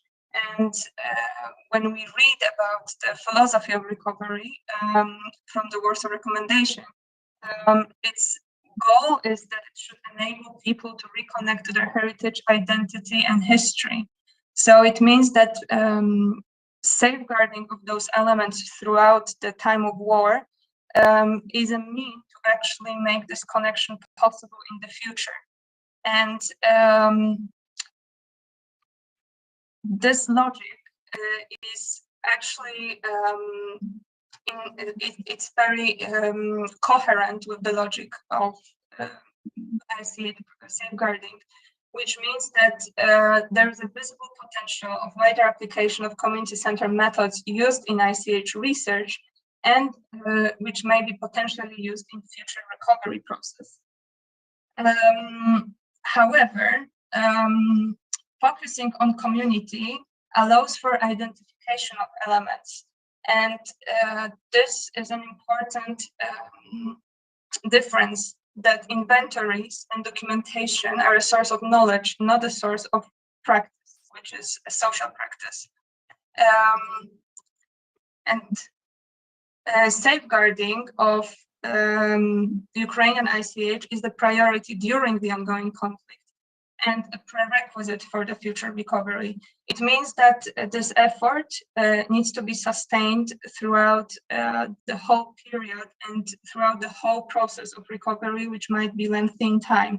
And this is also relating to what was mentioned by Ms. Dąbrówka-Lipska, that it's people, culture, and time which is needed when we think about a successful recovery.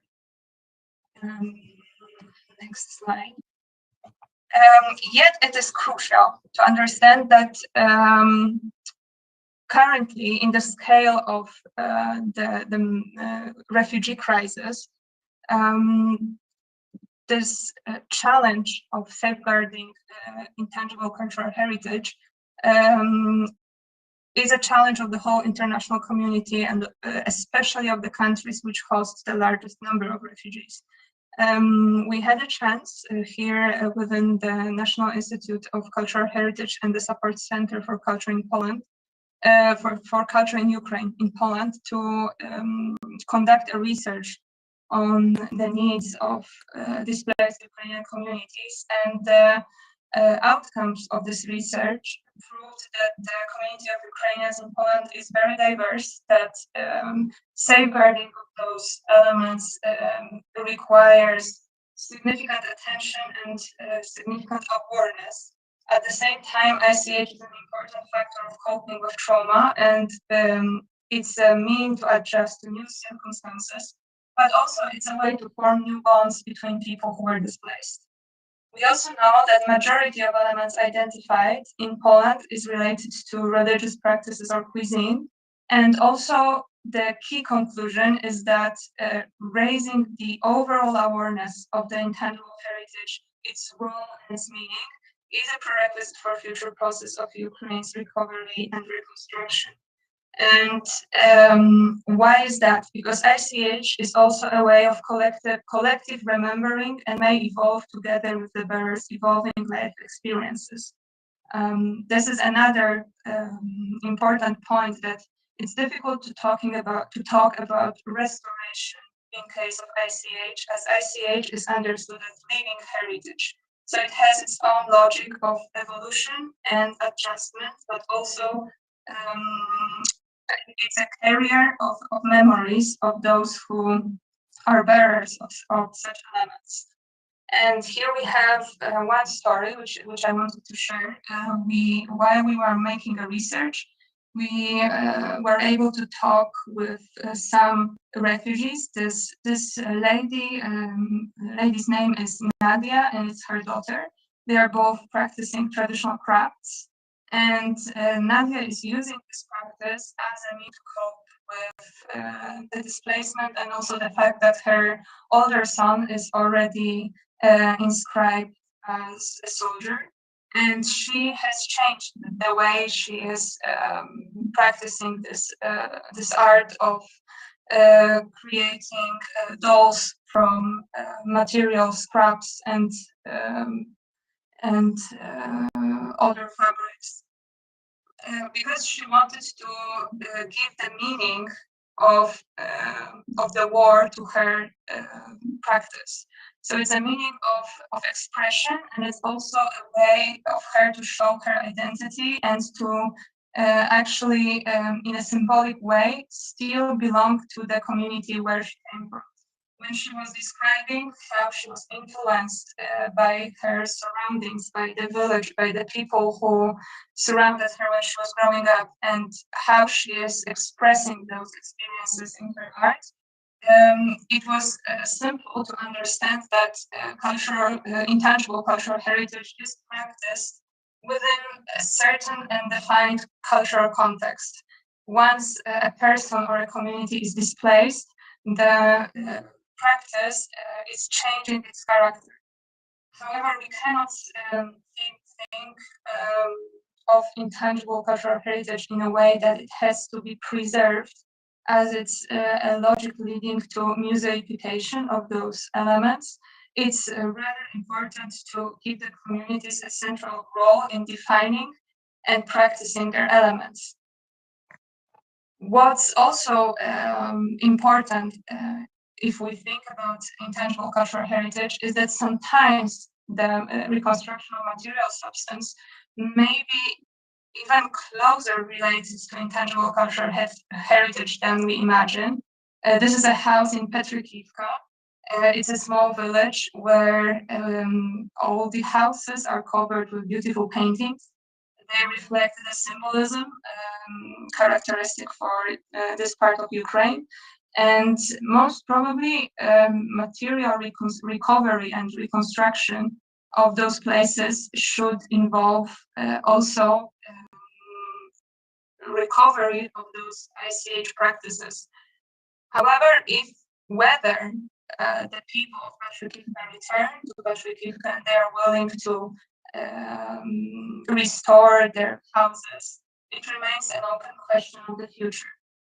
Because this research that we made on intangible cultural heritage and its role and the character of its safeguarding during the conflict and its potential in the future recovery, the first conclusion is that Warsaw Recommendation raises awareness on the role of communities in recovery, thus allows for inclusion of ICH in the process and may facilitate international engagement in reconstruction. What is meant here is that existing international law on ICH gives instruments to safeguard ICH in the light of existing challenges resulting from globalization, resulting from the change of lifestyle. But it's difficult to talk about the 2004 Convention as an effective way to include communities in the reconstruction processes and recovery processes. But it gives a perfect basis for raising awareness, and in connection with Warsaw Recommendation, the logic enshrined in the Convention allows for successful recovery and taking the interest of the groups and the identity of the groups into account. The focus on communities is central, yet the scale of displacement is the biggest challenge, and creating conditions for cultural revival in the long term is a potential answer to that challenge. Because as it was already mentioned, simply a process of creating an inventory will not safeguard the practice of the elements. And safeguarding of the living heritage and Ukrainian identity requires immediate attention and efforts, especially among those displaced communities, because they are currently functioning in a different reality, often within different states, and strengthening the links between ICH and education, integration policies, and also, as it was mentioned in previous speeches, strengthening the community of bearers through networking and through multi-level cooperation is crucial. And it can be achieved through exchange of experiences and reflection between countries hosting the largest number of refugees, also including the wide engagement of NGOs and other state and non-state actors. And I would like to conclude with calling the logic that can be applied to successful recovery of ICH, a logic of dynamic reconstruction, It means that material reconstruction needs to be carried out with simultaneous identification of ICH elements which were and are present in the surrounding context in the spirit of the Warsaw Recommendation. Because the recovery process needs to take into account the adapting culture and the ways to adapt to new circumstances. And as it's mentioned in the Warsaw Recommendation, it's also a way of expressing the memory of those groups and of those communities which survived throughout the conflict. So I think this will conclude my speech, and thank you for your attention. If there are any questions, I'll be very happy to answer. Thank you for the presentation, Ms. Brodowska. Indeed, intangible cultural heritage is a vulnerable and very important asset. It can also be a symbol of freedom, of fight for freedom, like the recent inscription of the Ukrainian borscht on the list of intangible cultural heritage in the need of urgent safeguarding. You mentioned visibility. And the carrier of intangible cultural heritage, which are people. What is worth repeating is the role of inventories and checking, identifying the elements of cultural heritage, intangible cultural heritage.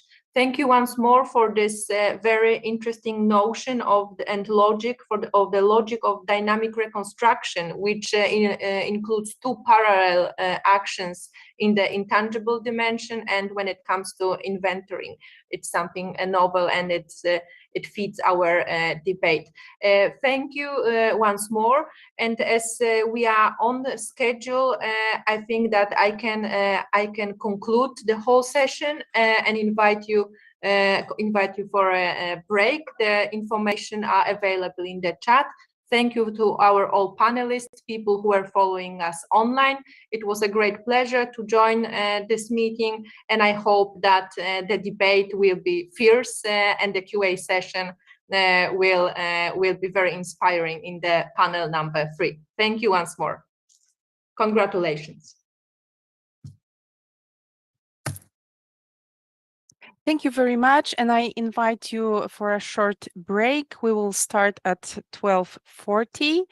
And for the panelists from panel number 3, if you would like to try technical issues like camera, microphone, or sharing screen, that's the good time to do it. So I'm here for you.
I can see the presentation and it's a presentation mode. Perfect. Thank you very much.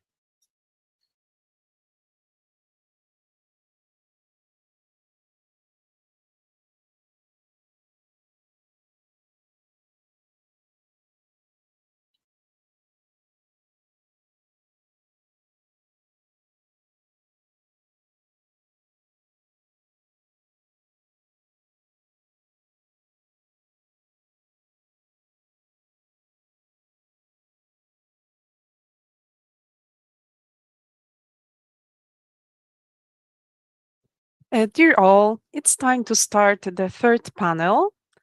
I'm happy to announce that the moderator of this panel is Mrs. Katarzyna Zalasińska. So I'm waiting for Katarzyna Zalasińska to turn on her microphone. Yes, hello. I know that Karol Czajkowski is here with us, so we can start. Yes, Over to you. Thank you very much. We are starting our third panel. We have just two presentations so that we have time for discussion. As we plan, we are according to the schedule, so it looks good. So I give the floor directly to Karol Czajkowski, who will speak a little bit about what we do in National Institute of Cultural Heritage. But basically, in the third part, we wanted to talk about Warsaw Recommendation in this very practical context. So, Karol, the floor is yours.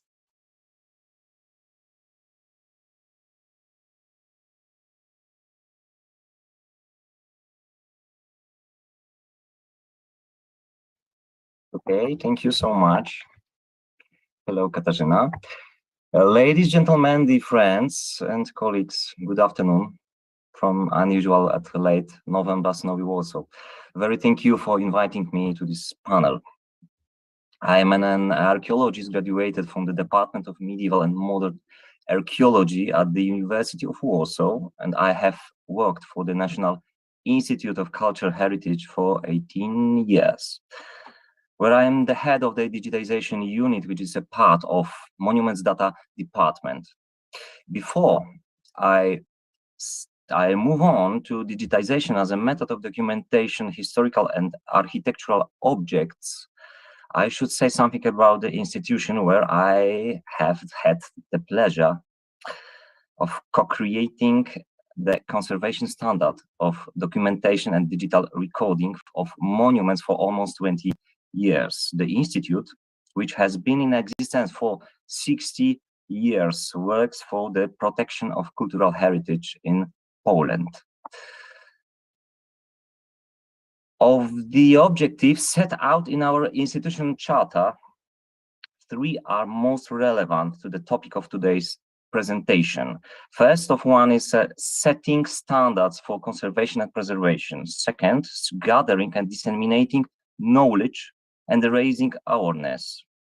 For just under 20 years, we have been involved in digital recording techniques or digitization of material cultural relics. As a part of my work at the Institute, I am primarily responsible for conducting documentation project on historical architecture, as well as for formulating the guidelines applicable to this type of work. As an appraiser, I participate in the appraisal of documentation financed from state budget. Our team also have co-created our database system and the flagship website Zabytek.pl. The Warsaw Recommendation identifies 3-dimensional mapping technologies as relevant to the recording and restoration of historical substance. In direct reference to these issues posed in the Warsaw Recommendation, my presentation will try to clarify the methods we use to document and present data and the working methods that could be recommended in the war disaster situation. At the National Institute of Cultural Heritage, we practice several digitization projects. that together constitute a coherent system for talking and publishing digital data. These include digitization of archival documentation, digitization of historical architecture, in meaning on-site digitization, systematization of the documentation produced, and work on the development of standard, creation of an environment for the collection and management of systemized data, and at last, popularization of professionally processed sources through publications. I will talk about the workflow of at the digitization unit, how field data is collected and processed, and how it is present and made available to the general public, so that our work is first and foremost utilitarian, so that anyone, regardless of their commercial software, can make use of the knowledge, the materials acquired through work funded by public money. In war emergency, it is impossible to single out any particular category of sources that should be digitized as a priority. A bombardment may result of the fire of archives, the mechanical destruction of movable monuments and museum items, and the total devastation of disruption of an architectural structure. In each of these cases, we should have a digital copy, a reliable, accurately produced digital model to which we can refer in the event of partial or total loss of its features. In addition to its essential function, which is preservation, digital copies serve to the purpose of the popularization and accessibility for the general public, so that everyone can, at least through internet connections, be involved in cultural processes. The availability and ease of use of documentation, digitization techniques and tools have made it possible to quickly and accurately acquire data on historical buildings. These include visualization data, geolocation data, and survey data. At the same time, their ubiquity generates three main problems. Quality of data, in meaning lack of a specific standard. The rapid growth of huge amounts of data, not always high quality, sometimes make it difficult to interpret. The common problem is that contractors do not use a specific consistent standard regarding resolution, formats, and so on. Rapid data growth, the second one, resulting in the increasing take-up of space and the problem with storage, publishing, and, in example, validating data. And at the end, narrative problems, how to present data and to whom. Consistent data means easy exchange of data, compatibility of metadata, predictable results, and clear rules for ordering and receiving records by institution. The model scope of documentation work is top-down, minimum requirements of and recommendations for the scope of documentation, suggested technologies, desired resolutions for the representation of three-dimensional models, desired resolution of textures and orthophoto plans, and so on, file formats and methods of data export. The whole data model above comes from the central question: what is the object and purpose of the documentation? Different techniques have their own nuances. Some data collections methods are more suitable for large-scale objects, other for architectural details, or, in example, sculptures. The purpose, in my opinion, is the most relevant issue, because it is decisive for how we are going to capture, process, and present the documentation. It affects how we should prepare the software, the hardware background, to fully benefit from the potential of this advanced technology, and very importantly, how much it will cost. It is challenging to separate the structure of historical church from its furnishing, altars, sculptures, epitaphs, and the tiniest elements that make up the movable furnishings, in example, candlesticks or paintings. In the context of the Warsaw Recommendation, it is worth to describe the minimum scope of the study and the suggested technology. Therefore, we make documentation for the following: a three-dimensional digital copy of the object for storing an accurate inventory of features such as geometry, state of preservation, traces which allow for deeper analysis, for example, technology, date of creation, cavities, structural deformation. Of particular interest to us is the possibility of cyclic monitoring of cavities related to the disturbed structure, in example, as a result of warfare. In the context of the above stated goal and the external extreme conditions, the most universal recommended field solution would be the use of mixed technique, terrestrial laser scanning and close-range photogrammetry.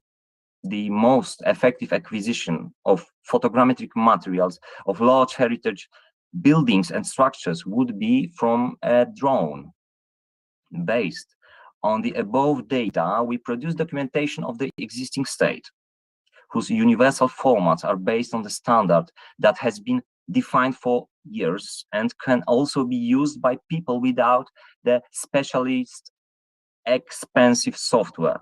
The CAD study is a vital element, allowing researchers to conduct analysis quickly and without expensive equipment. The studies in vector form include floor plans of all the levels, cross sections and axes, with a complete facade views.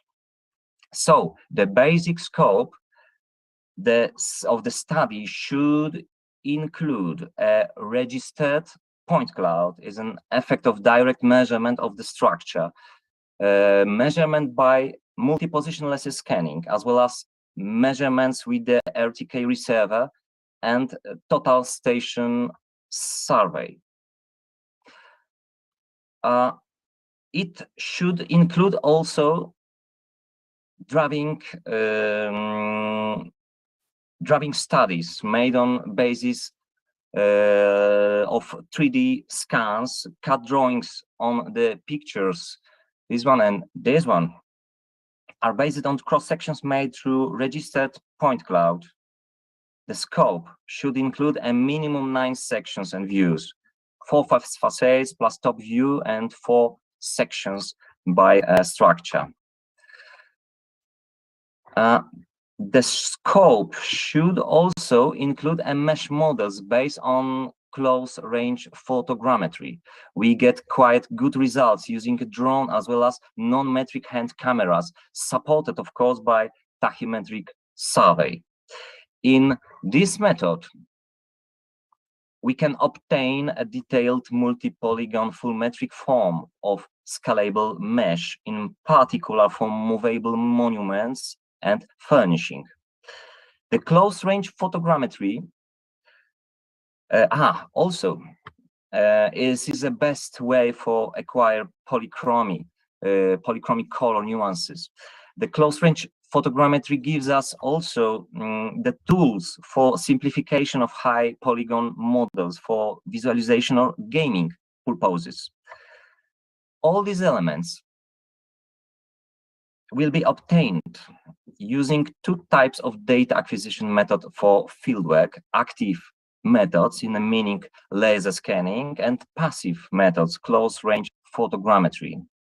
Properly collected field data done by a qualified team to a certain standard is the basis for an extensive, rewarding study.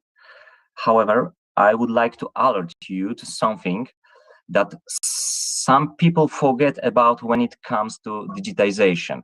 The field stage is the first element of the digitalization process. The next step should be the data processing stage and the publication stage. In our work in our data workflow, which we use at the Institute. This process looks as follows. Generally, our system, based on our own defined purpose of the documentation, which determines the choice of the method used for acquisition, preparation, and presentation of the documentation. The fieldwork stage, that is the direct measurement of the structure, several days long digitization using drone flights and taking photos with non-metric cameras for the production of three-dimensional photogrammetric models. Data processing stage, field and office work on acquired data using dedicated software, including the development of comprehensive models from laser scans, building and edition 3D models composed by triangle meshes made on the basis of non-metric camera shots. Analysis of the completed models and production of documentation in the form of CAD and GAC studies. The archiving data stage, it's structuring and depositing acquired and processed documentation in a digital repository in the form of a reference copy. All obtained information on art monuments is being acquired for a central database, complete with their geolocation and features. The repository is the space where all prepared documentation with metadata is stored. The upload is processed by specially built application which manages different categories of data, describing them with metadata and storing them on servers. And the data presentation stage, it means publication on a dedicated portals of coherent documentation materials, point clouds, mesh models, full drawing documentation in 150 scales, prepared for internet presentation and ready to download. The production environment is complemented by the publication platform, which is the last component of the digital documentation development structure. In the Institute, it exists in the form of two main portals, the mapping GIC portal and portal Zabytek.pl, which serve for visualization of the gathered documentation. All types of digitized documentation are stored in the depository and may be present via our specially designed by us application Cumulus, or took from us in high resolution form. There is a few examples of activity of our system. The archiving data methods, it is a central monument database operated by Scan Manager application, integrated with central database portal with thousands of monuments listed, a single object view with descriptions and series of scopes for download. Our own made Cumulus application for visualization the point clouds. And in conclusion, I would like to say a few words about the extreme situations and extreme conditions of digitization in the fog of war, especially what we should consider in the context of digitization projects in war-torn areas. Extreme conditions are meant to denote areas engulfed by direct or indirect warfare, which condition long-term access to the sites and generate a threat to the lives of the documenting team as well as to the existence of the historical architectural structures. The extreme conditions oblige all those managing the project to take account of the following: the short-term access to the site, in example, minimizing the risk to the life and health of the team by using the fastest possible data capture technique, structures risk to indirect destructive factors, changes in the stability of the ground, vibrations, landslides caused by artillery hits. All these circumstances directly and indirectly impact the precision of the measurement. Limited use of certain type of data collecting tools, such as interference with the RTK-based stations, interference with GSM communication. In example, limitation on the control of satellite-assisted devices. The team operating under pressure is very important thing. The need to develop action plans and understand the site's most complete and updated documentation before going to the site. Among other things, it is necessary to set the scanning position and to get rid of the local natural obstacles, such as vegetation, lush greenery. The need to secure backup of data captured on site in this event of loss of storage due to, for example, an emergency evacuation. Use the above mentioned techniques will enable fairly fast acquisition of the field data in relation to the high accuracy level. Acquisition of high precision data, including measurement of the interior and exterior of the structures, enabling creation of basis cross sections and projections of the structure, RGB color data to generate decent quality orthophoto plans of facades and interiors, to obtain photorealistic representation of facades, stucco elements, polychromies.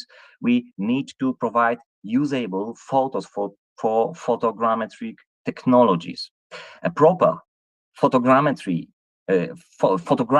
and an adequate number of photographs will make it possible to process the data in dedicated software to obtain three-dimensional models or orthophoto plans of high resolution. And the size of disk arrays and data space should be prepared in advance, of course. At the same time, an archive should be structured for the entire project by means of providing a logical and uniform titling, file system, file formats, and storage methods. And at very end, we should always remember that data acquired by modern methods has its own specifications. So not every software is able to use non-standard data. If the fieldwork does not include data processing, we should remember that someone someday will have to come back and process it. Ignoring these problems may result in documentation that is not usable. Thank you so much.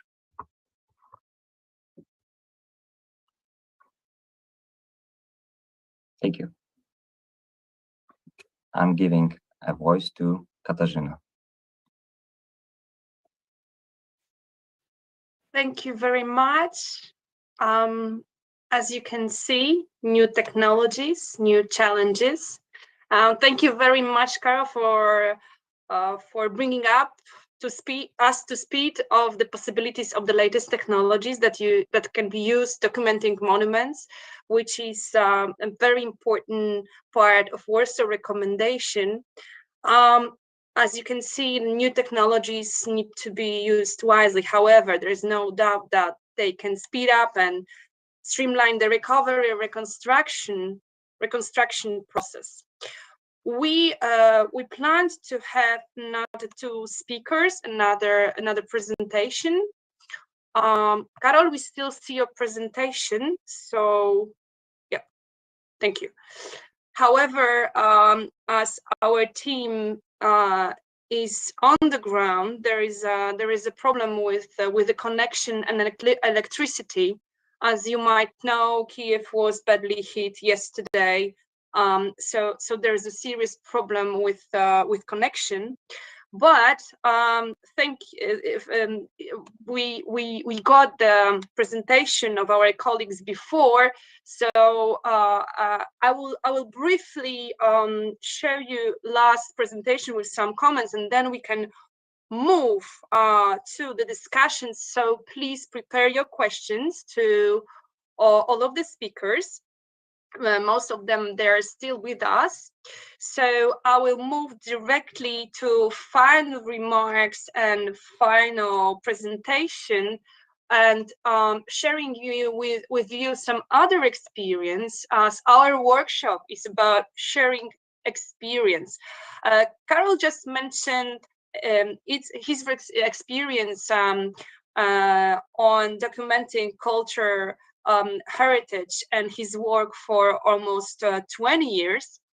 But I would like to move now to some other experience that we can use in the reconstruction and recovery process, especially in one turn in the context of Ukraine.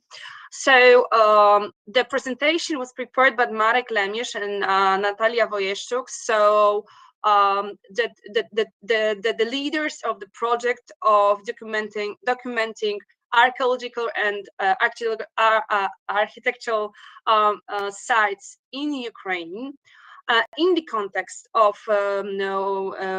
Warsaw Recommendation. So basically, to move to those final remarks, we have to take into account that Warsaw Recommendation sets standards and principles.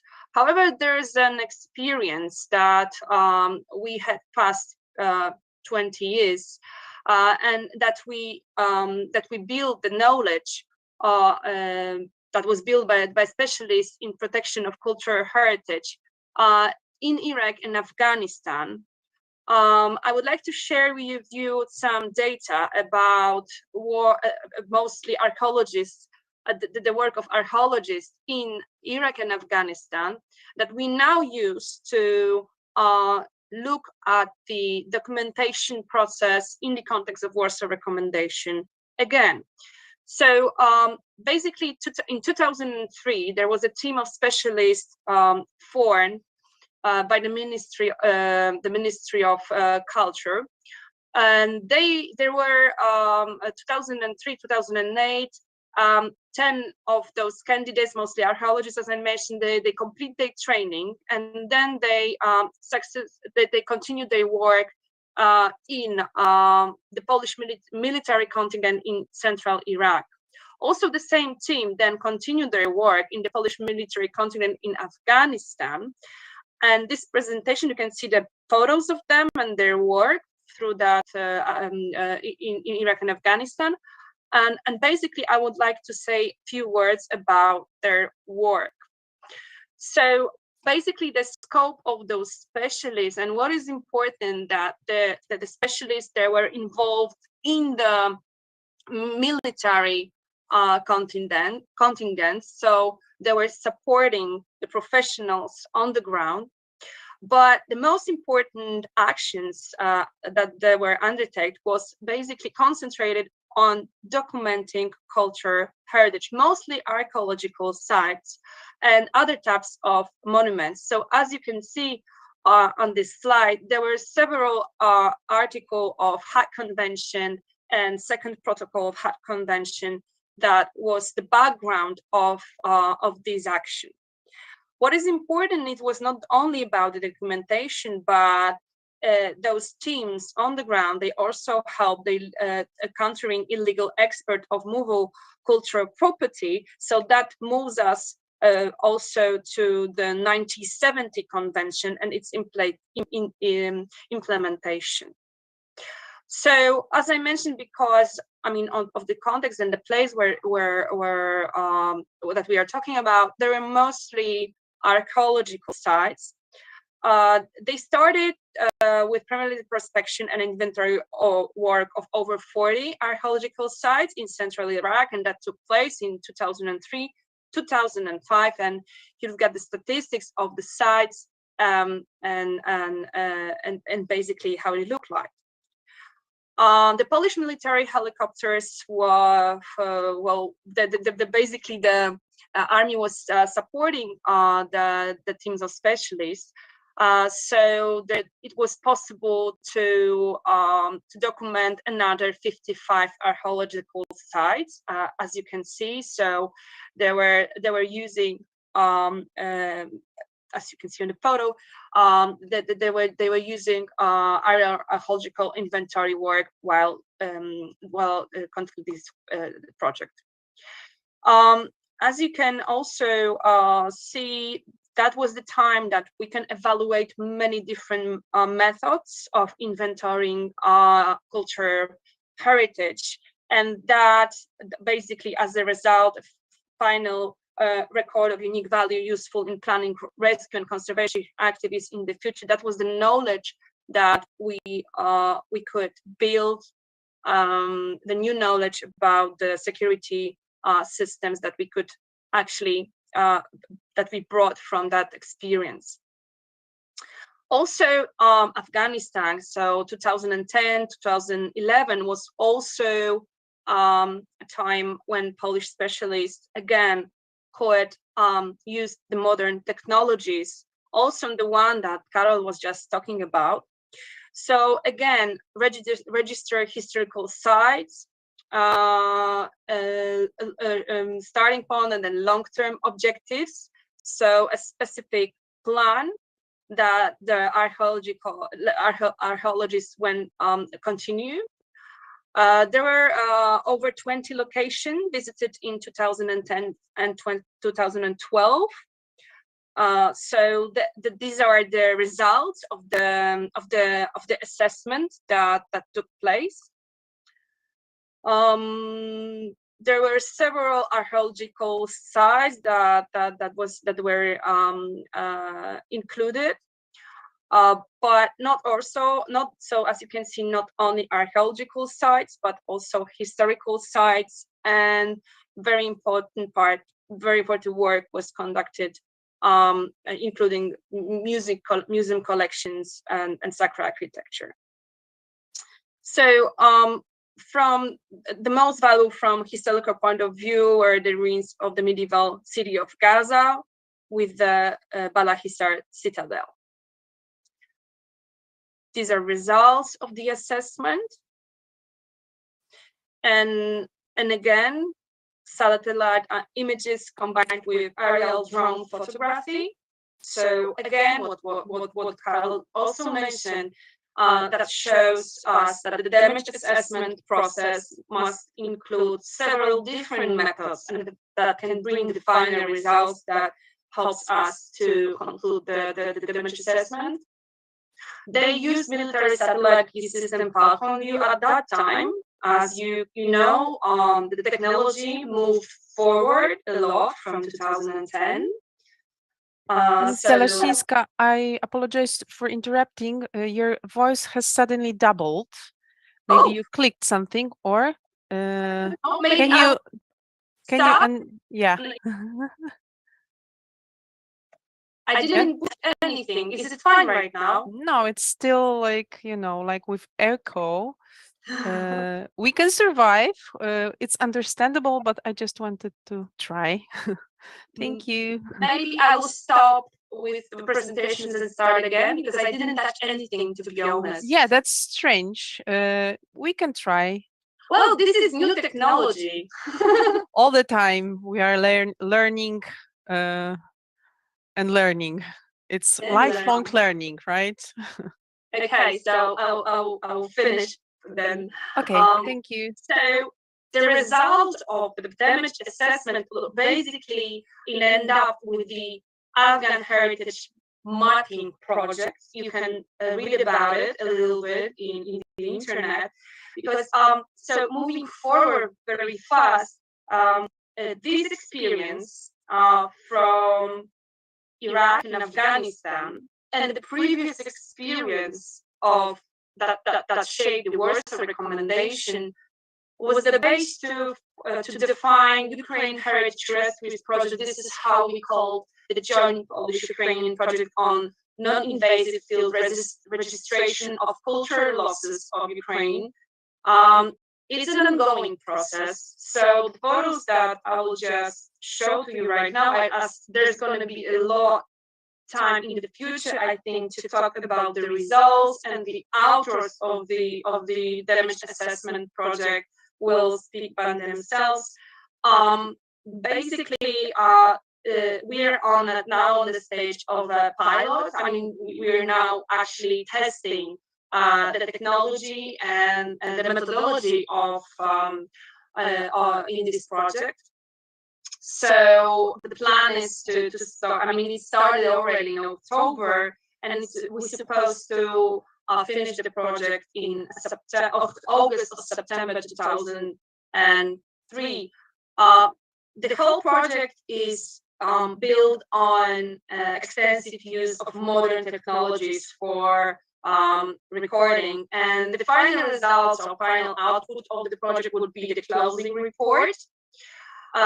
So very important aspect of that work is that deliberate destruction of culture, heritage is a war crime. So again, documenting culture heritage is the first step for reconstruction and recovery. But in this case, making documentation, it's also about gathering well-documented evidence for the purpose of the prosecutor's investigation into war crimes against Ukrainian culture. We're, as I mentioned, we're on the level of field work. Before we collected all the data that we used for that project to go on systematically. Here you have the results of one of the first field trips. One of the monuments. You can see that there were actually already some repairs done. So it is another challenge of this documentation process. There are, however, places where nothing. I mean, you can see how it is affected with shelling. These are another locations in around Kiev and Chernihiv. This is Chernihiv again. Medieval cemetery, and again, I think this is the place that you know, because the photo of the library destroyed in Chernihiv is a well-known photo. This is how this location look right now, like 2 weeks ago. On the bottom, you got the photos of the two team leaders of Polish and Ukrainian side that they're unable to speak by themselves because of the electricity problems.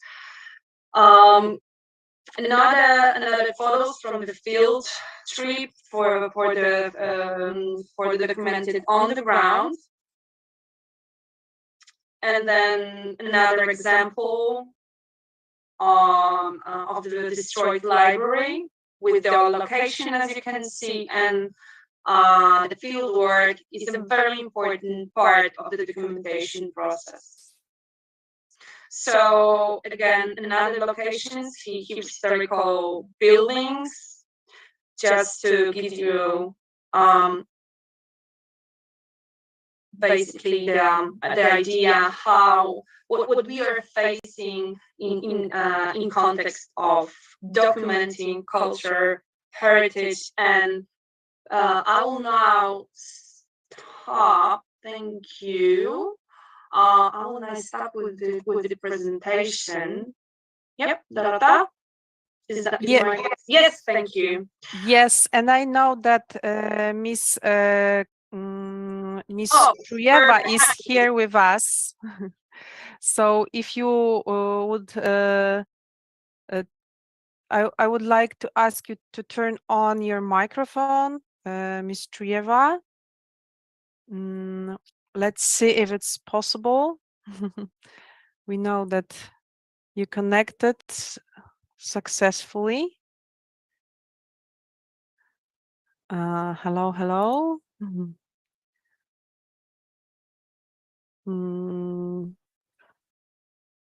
Let's give a chance to Katerina Chujeva.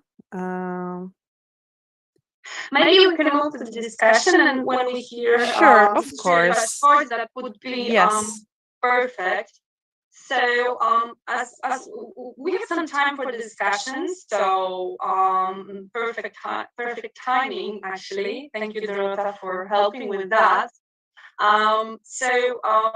It is important that this kind of workshops is a chance to share experience and also ask questions. You can or ask your question through chat, or you can just connect.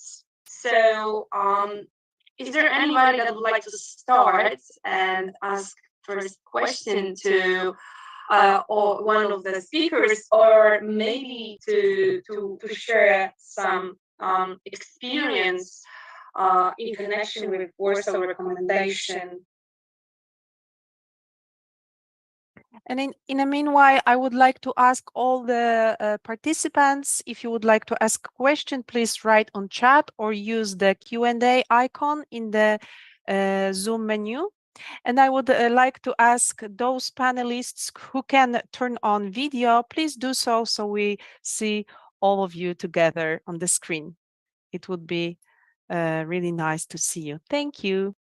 And of course, if Katerina Chujeva is still with us and can turn on the video and microphone, we kindly ask you to do it.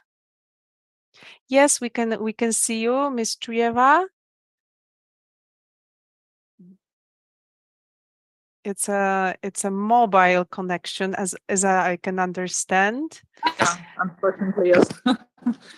We do not have any other, and just in some places. Yes, yes. So maybe because we can hear you, let's we give you a floor. Oh. Dear colleagues, I can turn off the video just in case it could be better. I guess is it better as for now? Yes, it is. Okay. So I'm so sorry, dear colleagues. I am also too late for this meeting. I'm very grateful for this topic and for this special meeting connected with Warsaw recommendations and the program which was launched by the Ministry of Culture of Poland and the National Institute of Cultural Heritage of Poland, because this kind of support and help is crucial for Ukrainian state party, and we are ready to. Oh, thank you, thank you. We are ready to give any details for any useful projects which can help all of us to save Ukrainian cultural heritage for the whole world. Unfortunately, I didn't have any possibility to join you before this moment because, as you may know, almost everywhere in Kyiv, we do not have electricity, do not have water, do not have warm in our rooms and flats. So unfortunately, and it's large troubles with internet connection. Anyway, we are trying to work even in this situation and try to be in contact with our colleagues in Kherson, in other regions, to understand their needs and to coordinate some projects in the frame of the Ministry of Culture and Information Policy, and just try to proceed and to go further in our cooperation with internet.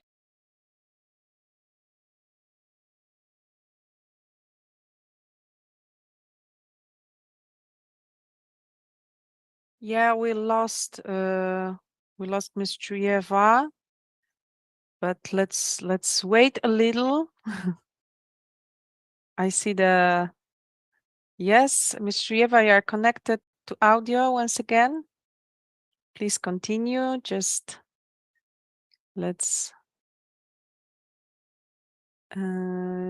please turn on your microphone. Is it okay Yes, now? yes, Thanks. yes.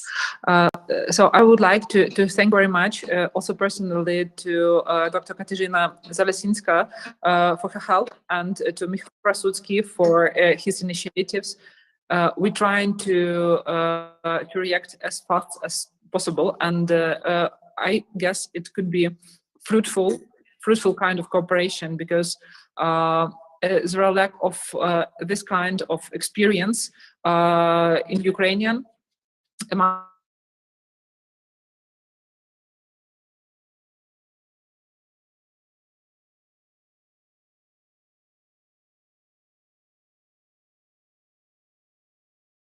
Hello, hello.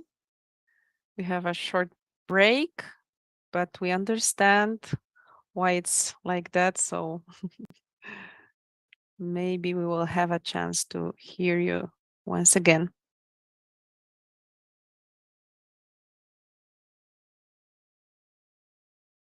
Yes, Ms. Trieva, if you can turn on your microphone once again. Yes, yes, please continue. Third, thank you. I do not know what where it was stopped last time. I guess I will finish just with a few our gratitudes and our deep appreciation of the initiative of our partners from Poland, especially to Dr. Katarzyna Zalesinska and Michał Krasucki.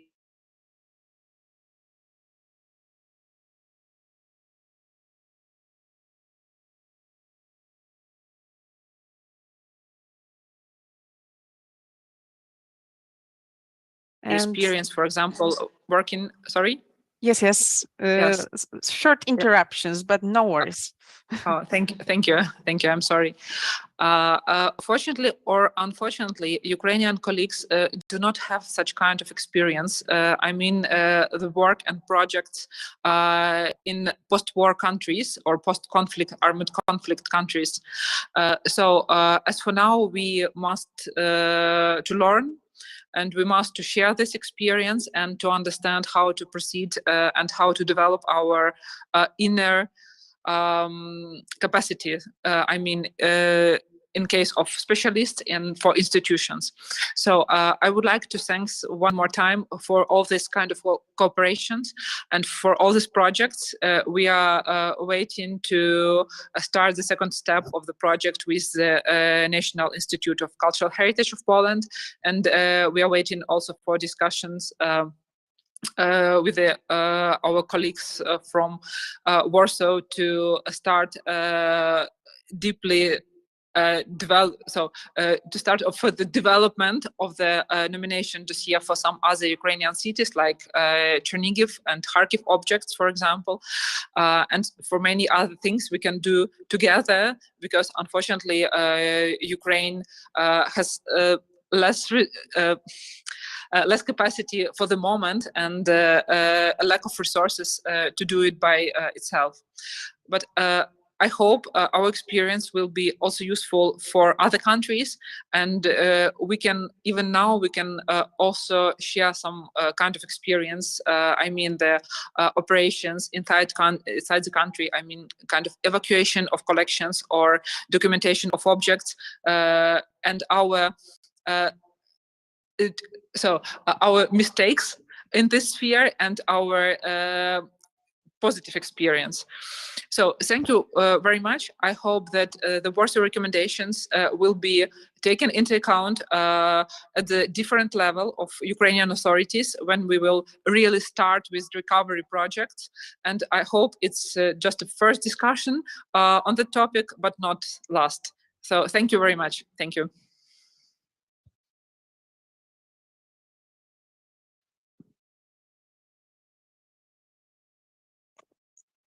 So, Ms. Zalesinska, the last 10 minutes belongs to you and the panelists. Yes, so I made a lot of notes, but I would like to first ask, is there any question from the floor or from the panelists? That's a great chance to discuss it with experts. on Warsaw recommendation, but also on recovery and reconstruction process. Yes, Dąbrówka. Microphone. Hello again. I would like to ask Antonello, it's a pleasure to see you, not reading from you, about the future of your project. It sounds impressive. I'm sorry. Congratulations for your for the whole idea of the project. And I'm just wondering how it's going to look next year or in a few years. Are you going to continue in different regions or just for that region and leave it for others, for local communities? Thank you, Deborah. Also for me, it's a pleasure to see you and to take part to this very interesting day. Your question is very central because we have, in my opinion, we have ended the first stage of our project, which was 10 years of summer schools with different topics, all with little villages in Italy, and then moving to earthquake areas in the last 4 years. Now the next stage is to develop the methodology for professionals and with communities. So we are proposing to the little town of Falerone to host a permanent training laboratories on different areas. One is on memory, but the other one are on the legislation on reconstruction for different actors, which are professionals, but also builders, because there is still a lot of confusion in the methodology of recovery from these events. When a town is partly destroyed, you have seen we don't have totally destroyed areas, but the problem is how to approach this. We need a town plan, which is also a general plan and strategy to have a correct reconstruction, public areas, and offering to young investors the possibility to use the big empty buildings, the big amount of empty buildings which are there without any use, because probably the owners are very far in other continents. And so there is a lack of possibilities for people to recover and to use the space. So what we need to do is to give a future. So just to answer very briefly, we will organize a professional session, not summer school for the moment, but we are also connecting with other cities around this central city. So I also imagine that a cooperation with you, following your recommendations, I think could be very good to extend the international partnership.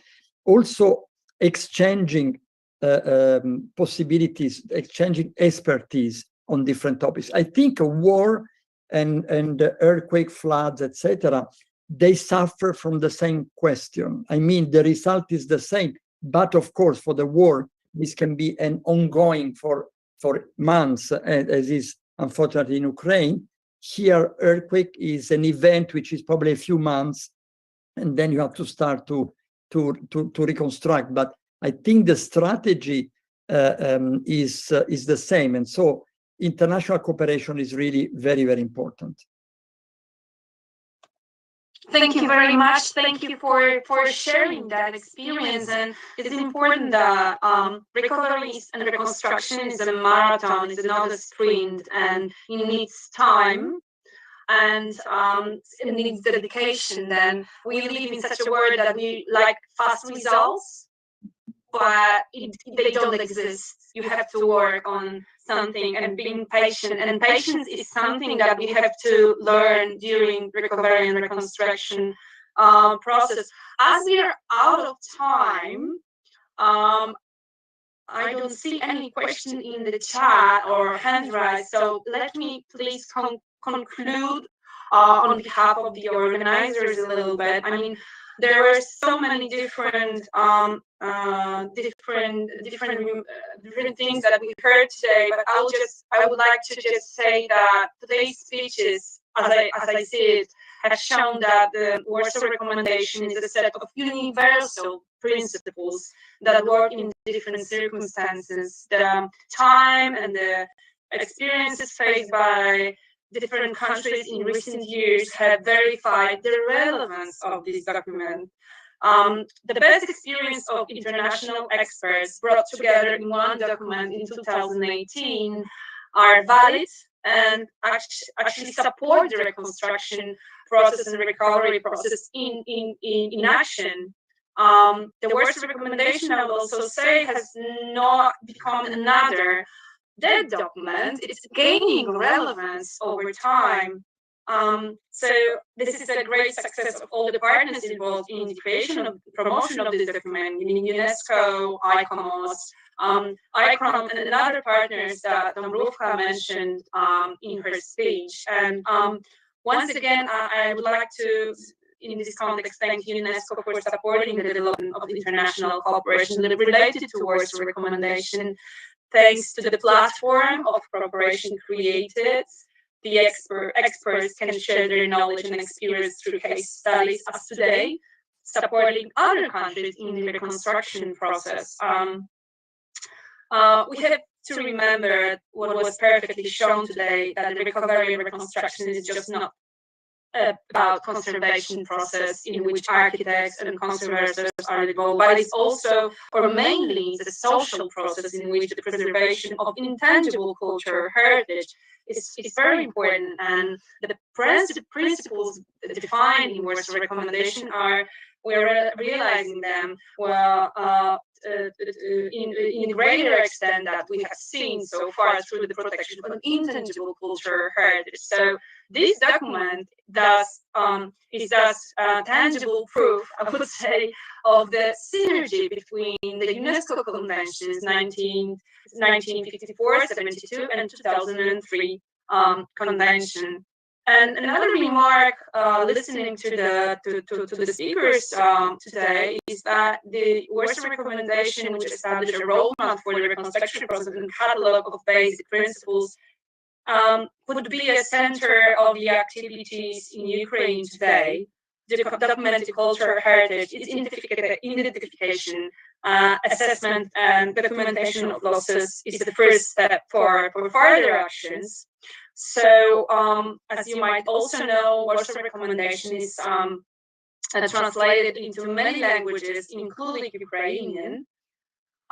So it seems that the experience today and activities in previous areas of armed conflict required building a new approach, supplemented not only with by the use of new technologies, but also taking into account the principles and objectives set out in the Warsaw Recommendation. So, coming back to some final conclusions, responding to the experience of war in Ukraine, because we have several speakers talked about it too. I would say, I will finish with those final remarks.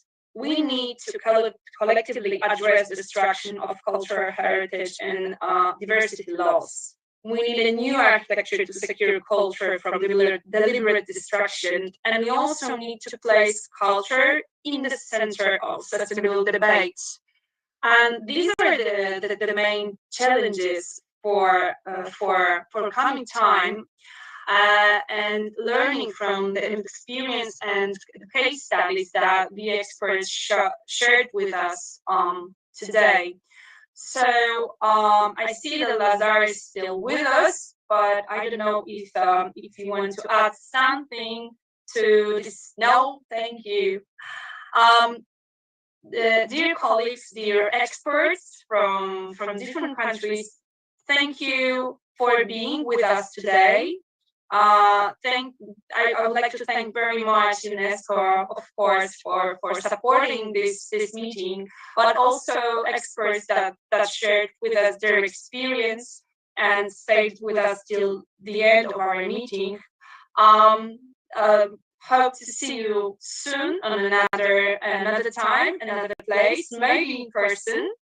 so that we can share another experiences and help Ukrainian colleagues with the challenge of recovery and reconstruction. And we keep our fingers crossed that they will start this process very soon and the war be over, as every day, unfortunately, we have another examples of cultural heritage lost in Ukraine. So thank you very much for today. Please keep safe and see you soon. See you again. Thank you very much.